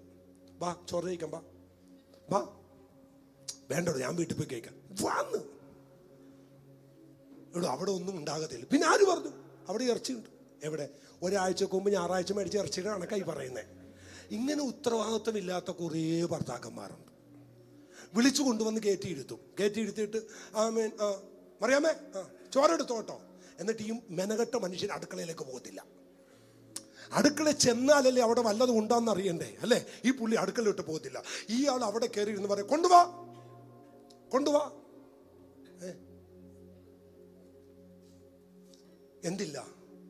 ഫെസ്തോസിന്റെ ആത്മാവാണ്, ഉത്തരവാദിത്വമില്ലായ്മ. എന്താ ഇങ്ങനത്തെ ഊതി കയറി വന്നേ? എവിടെയോ എന്തോ ചീഞ്ഞ് നാറുന്നുണ്ടല്ലോ. ആമേൻ. ഉത്തരവാദിത്വമില്ലായ്മ. അങ്ങനെയല്ല, കുടുംബത്തിനകത്ത് എന്ത് വേണം? ഒരു ഉത്തരവാദിത്വം വേണം. ഫെലിക്സിനെ പോലെ, ഫെസ്തോസിനെ പോലെ ആകരുത്. ആമേൻ. എല്ലാം പുള്ളിക്കറിയാം, എല്ലാം അറിയാം, വിധിക്കേണ്ടതറിയാം, കാര്യങ്ങളറിയാം. പക്ഷെ ഫെസ്തോസ് കിടന്ന് ഉരുണ്ട് കളിക്കുക. ഇത് എങ്ങനെ വിധിക്കണമെന്ന് എനിക്കിപ്പോൾ ഒരു പിടിപാടില്ല. ഈ സാധാരണ ആളൊന്നുമല്ല, ഇയാൾ അവിടുത്തെ വിധി നിർണയം ചെയ്യേണ്ട ആളാ. പക്ഷെ പൗലോസിന്റെ വിഷയം വന്നപ്പോൾ പുള്ളിക്ക് എന്തില്ല? കൊച്ചിനെ കെട്ടിക്കണ്ടേ? കെട്ടിക്കണം. എന്തെടുത്ത് കെട്ടിക്കും? എന്തെങ്കിലും എടുത്ത് കെട്ടിക്കും. ചില വീടുകളൊക്കെ നിലനിന്ന് പോകുന്ന സഹോദരിമാരുള്ളത് കൊണ്ടാണ്. ഒരു സ്വതന്ത്രം പറഞ്ഞേ. ചില വീടുകളിൽ അച്ചായന്മാരൊക്കെ ഈ കറി വെക്കുമ്പോൾ ഉപ്പിടുന്ന പോലെ ഉമ്മ ഇടാൻ വേണ്ടി മാത്രമേ ഉള്ളൂ. ഒരു ഉത്തരവാദിത്തം. ഞാൻ ഒത്തിരി പേരുടെ കാര്യം എനിക്കറിയാം. പെണ്ണുങ്ങൾ കിടന്ന് കഷ്ടപ്പെട്ട് 2 അറ്റം എത്താൻ വേണ്ടി നെട്ടോട്ടം ഓടുന്ന ചില സഹോദരിമാരെ എനിക്കറിയാം. ഈ ചർച്ചിനകത്തറിയാം. ആമേൻ. ആദ്യം കിടന്ന് പെടാപ്പാടുപെട്ടുകൊണ്ടിരിക്കുക. ആമേൻ. ഇതൊന്നും അറിയാതെ സ്വതന്ത്രം ഹോട്ടലിൽ പോയി 2 പൊറോട്ടയും ബീഫും കഴിച്ചിട്ട് വീട്ടിൽ വരുമ്പോൾ മണം കിട്ടാതിരിക്കാൻ പുല്ലോട്ട് തൂത്തണ്ട് വരുന്നു. അപ്പം ഞാൻ ചോദിച്ചു, എന്തിനാ പുല്ലോട്ട് തൂക്കുന്നു? അല്ലെങ്കിൽ അവൾ മണം പിടിക്കുമെന്ന്. നിങ്ങളെപ്പോലെ പഞ്ചപാവത്തങ്ങൾ. ആമേൻ. അങ്ങനെയൊക്കെ ഇഷ്ടംമാരുണ്ട്. ഒരു ഉത്തരവാദിത്വം പറ. ഒരു ഉത്തരവാദിത്വം ഇല്ലായ്മ. അങ്ങനെയൊന്നുമല്ല, നല്ല ഉത്തരവാദിത്വം വേണം. സ്വതന്ത്രം ചെയ്ത് മക്കൾക്കെല്ലാം എന്ത് വേണം? നല്ല ഉത്തരവാദിത്വം വേണം. വായിച്ചു നിർത്താം. അവസാനം ആമേൻ. വായിച്ച 25:20. ഇങ്ങനെയുള്ള വിഷയങ്ങളിൽ വിചാരണ നടത്തേണ്ടത് എങ്ങനെയെന്ന് ഞാൻ അറിയായികയാൽ നിനക്ക് യെരൂശലേമിലേക്ക് പോയി അവിടെ ഈ സംഗതികളെ കുറിച്ച് വിസ്താരം നടപ്പാൻ സമ്മതമുണ്ടോ എന്ന് ചോദിച്ചു. എന്ന് വെച്ചേ ഈ പുള്ളി പഠിച്ചതെല്ലാം മറന്നുപോയി. ആര് വന്നപ്പോ? പൗലോസ് വന്നപ്പോ. വാഗ്ദത്തം കിട്ടിയവനെ തകർക്കാൻ മാത്രമല്ല, വാഗ്ദത്തം കിട്ടിയവന്റെ വിഷയം അവധി വെക്കാൻ മാത്രമല്ല, വാഗ്ദത്തം കിട്ടിയവൻ മുന്നിൽ വന്നപ്പോൾ ഉത്തരവാദിത്വ മനോഭാവമില്ലാതെ അന്നത്തെ ഫെസ്തോസ് അത് വിട്ട് മാറിയ ചരിത്രം നിങ്ങൾ കണ്ടില്ലേ? പക്ഷേ ഇനി ഇതെല്ലാം കഴിഞ്ഞിട്ട് ഒരാട് മുമ്പിൽ കൂടി പൗലോസിനെ കൊണ്ടുചെന്നു. ആരാന്നറിയോ? അഗ്രിപ്പ രാജാവ്. അഗ്രിപ്പാവിന് മുമ്പിൽ ചെന്നപ്പോൾ അഗ്രിപ്പാവിന്റെ പരിപാടി എന്താണെന്നറിയോ? കളിയാക്കാൻ തുടങ്ങി. നീ എന്നെ ക്രിസ്ത്യാനിയാക്കാൻ വന്നതാണോ? പൗലോസ് പറഞ്ഞു, ഈ ചങ്ങല ഒഴികെ നിങ്ങളെല്ലാവരും എന്നെ പോലെ ആകണമെന്ന് ഞാൻ ആഗ്രഹിക്കുന്നു. അവസാനം കളിയാക്കുന്ന ഒരു രാജാവ്. ഇതാർക്കാ കിട്ടിയത്? വാഗ്ദത്തമുള്ളവനെ. പക്ഷെ അവസാനത്തെ ഒരു ദൂത് ഞാൻ പറയട്ടെ. ഈ കളിയാക്കിയവരും നിന്ദിച്ചവരും അപമാനിച്ചവരും മുഴുവൻ പൗലോസിന്റെ മുമ്പിൽ കുമ്പിടേണ്ട ഗതികേട് വന്നു. കപ്പൽ ഉടഞ്ഞപ്പോൾ, കപ്പൽ തകർന്നപ്പോൾ, മെലീത്തയിൽ അഭയം പ്രാപിച്ചപ്പോൾ ഈ ഒറ്റ പൗലോസിന്റെ മേൽ വ്യാപരിച്ച ദൈവകൃപ നിമിത്തമാണ് 246 പേര് ജീവനോടെ മടങ്ങി വന്നത്. ദൈവത്തിന്റെ ആത്മാവ് അവസാന ദൂത് പറഞ്ഞ് ഞാൻ നിർത്തുന്നു. നിന്നെ നിന്ദിച്ചവർക്ക് നീ ഒരു അനുഗ്രഹമായി മാറും.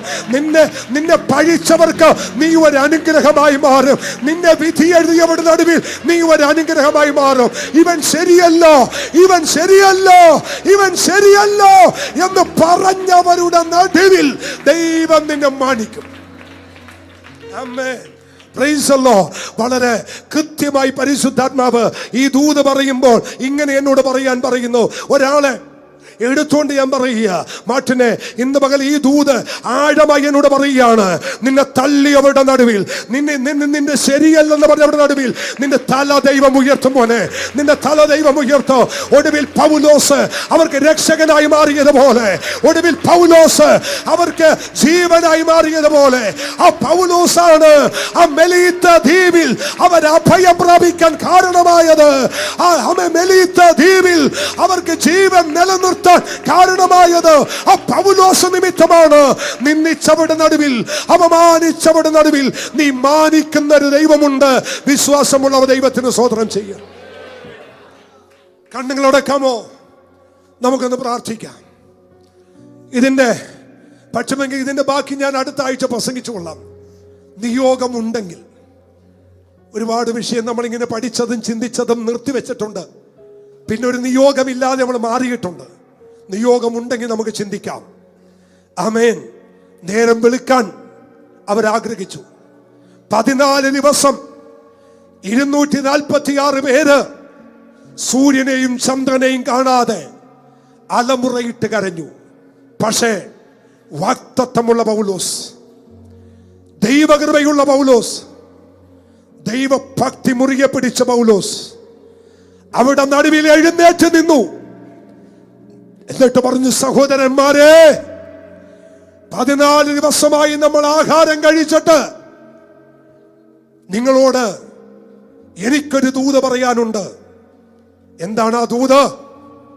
ഞാൻ സേവിച്ച് നിൽക്കുന്നവനും എന്റെ ഉടയവനുമായ എന്റെ ദൈവം, എന്റെ ദൈവത്തിന്റെ ദൂതൻ എന്റെ അടുക്കൽ വന്ന് പറഞ്ഞു, പൗലോസേ ഭയപ്പെടണ്ട, ഈ ഷിപ്പിനകത്തുള്ള ആർക്കും ഒരു ഹാനി വരികയില്ല. അവരെല്ലാം ഞാൻ നിന്റെ കയ്യിൽ ഏൽപ്പിച്ചിരിക്കുന്നു. അവൻ നീയാണ് ഇനി അവരുടെ രക്ഷകൻ, നീയാണ് അവർക്ക് രക്ഷ കൊടുക്കാനുള്ളവൻ. ദൈവമക്കളെ, വാഗ്ദത്തം ചെയ്ത ദൈവം വിശ്വസ്തനെന്ന് മാത്രമല്ല, തല കുനിച്ചവരുടെ തല ഉയർത്തുന്നൊരു ദൈവം കൂടിയാണ്. നിന്റെ നിലവിളി കേൾക്കാത്തവനല്ല, നിന്നെ നിന്നക്ക് വിട്ടുകൊടുക്കുന്നവനല്ല, നിന്നെ അപമാനത്തിന് ഏൽപ്പിക്കുന്നവനല്ല. ഇന്ന് പകലത്തെ പ്രവചന ശബ്ദമാണ്. ഒരിക്കലും ഒരു ആളുടെ മുമ്പിലും അപമാനിക്കാൻ ദൈവം അനുവദിക്കയില്ല. പ്രിയ പിതാവേ, ഞങ്ങൾ അങ്ങേക്ക് നന്ദി പറയുന്നു. നിന്റെ ജനത്തെ അങ്ങയുടെ നാമം ചൊല്ലി ഞാൻ അനുഗ്രഹിക്കുന്നു. ഈ ആലയം വിട്ടവർ പോകുമ്പോൾ സന്തോഷത്തോടെ പോട്ടെ, സമാധാനത്തോടെ പോട്ടെ, ദൈവകൃപയോടെ പോട്ടെ. മഹത്വം അങ്ങേക്ക്. ക്രിസ്തുയേശുവിൻ നാമത്തിൽ പിതാവേ.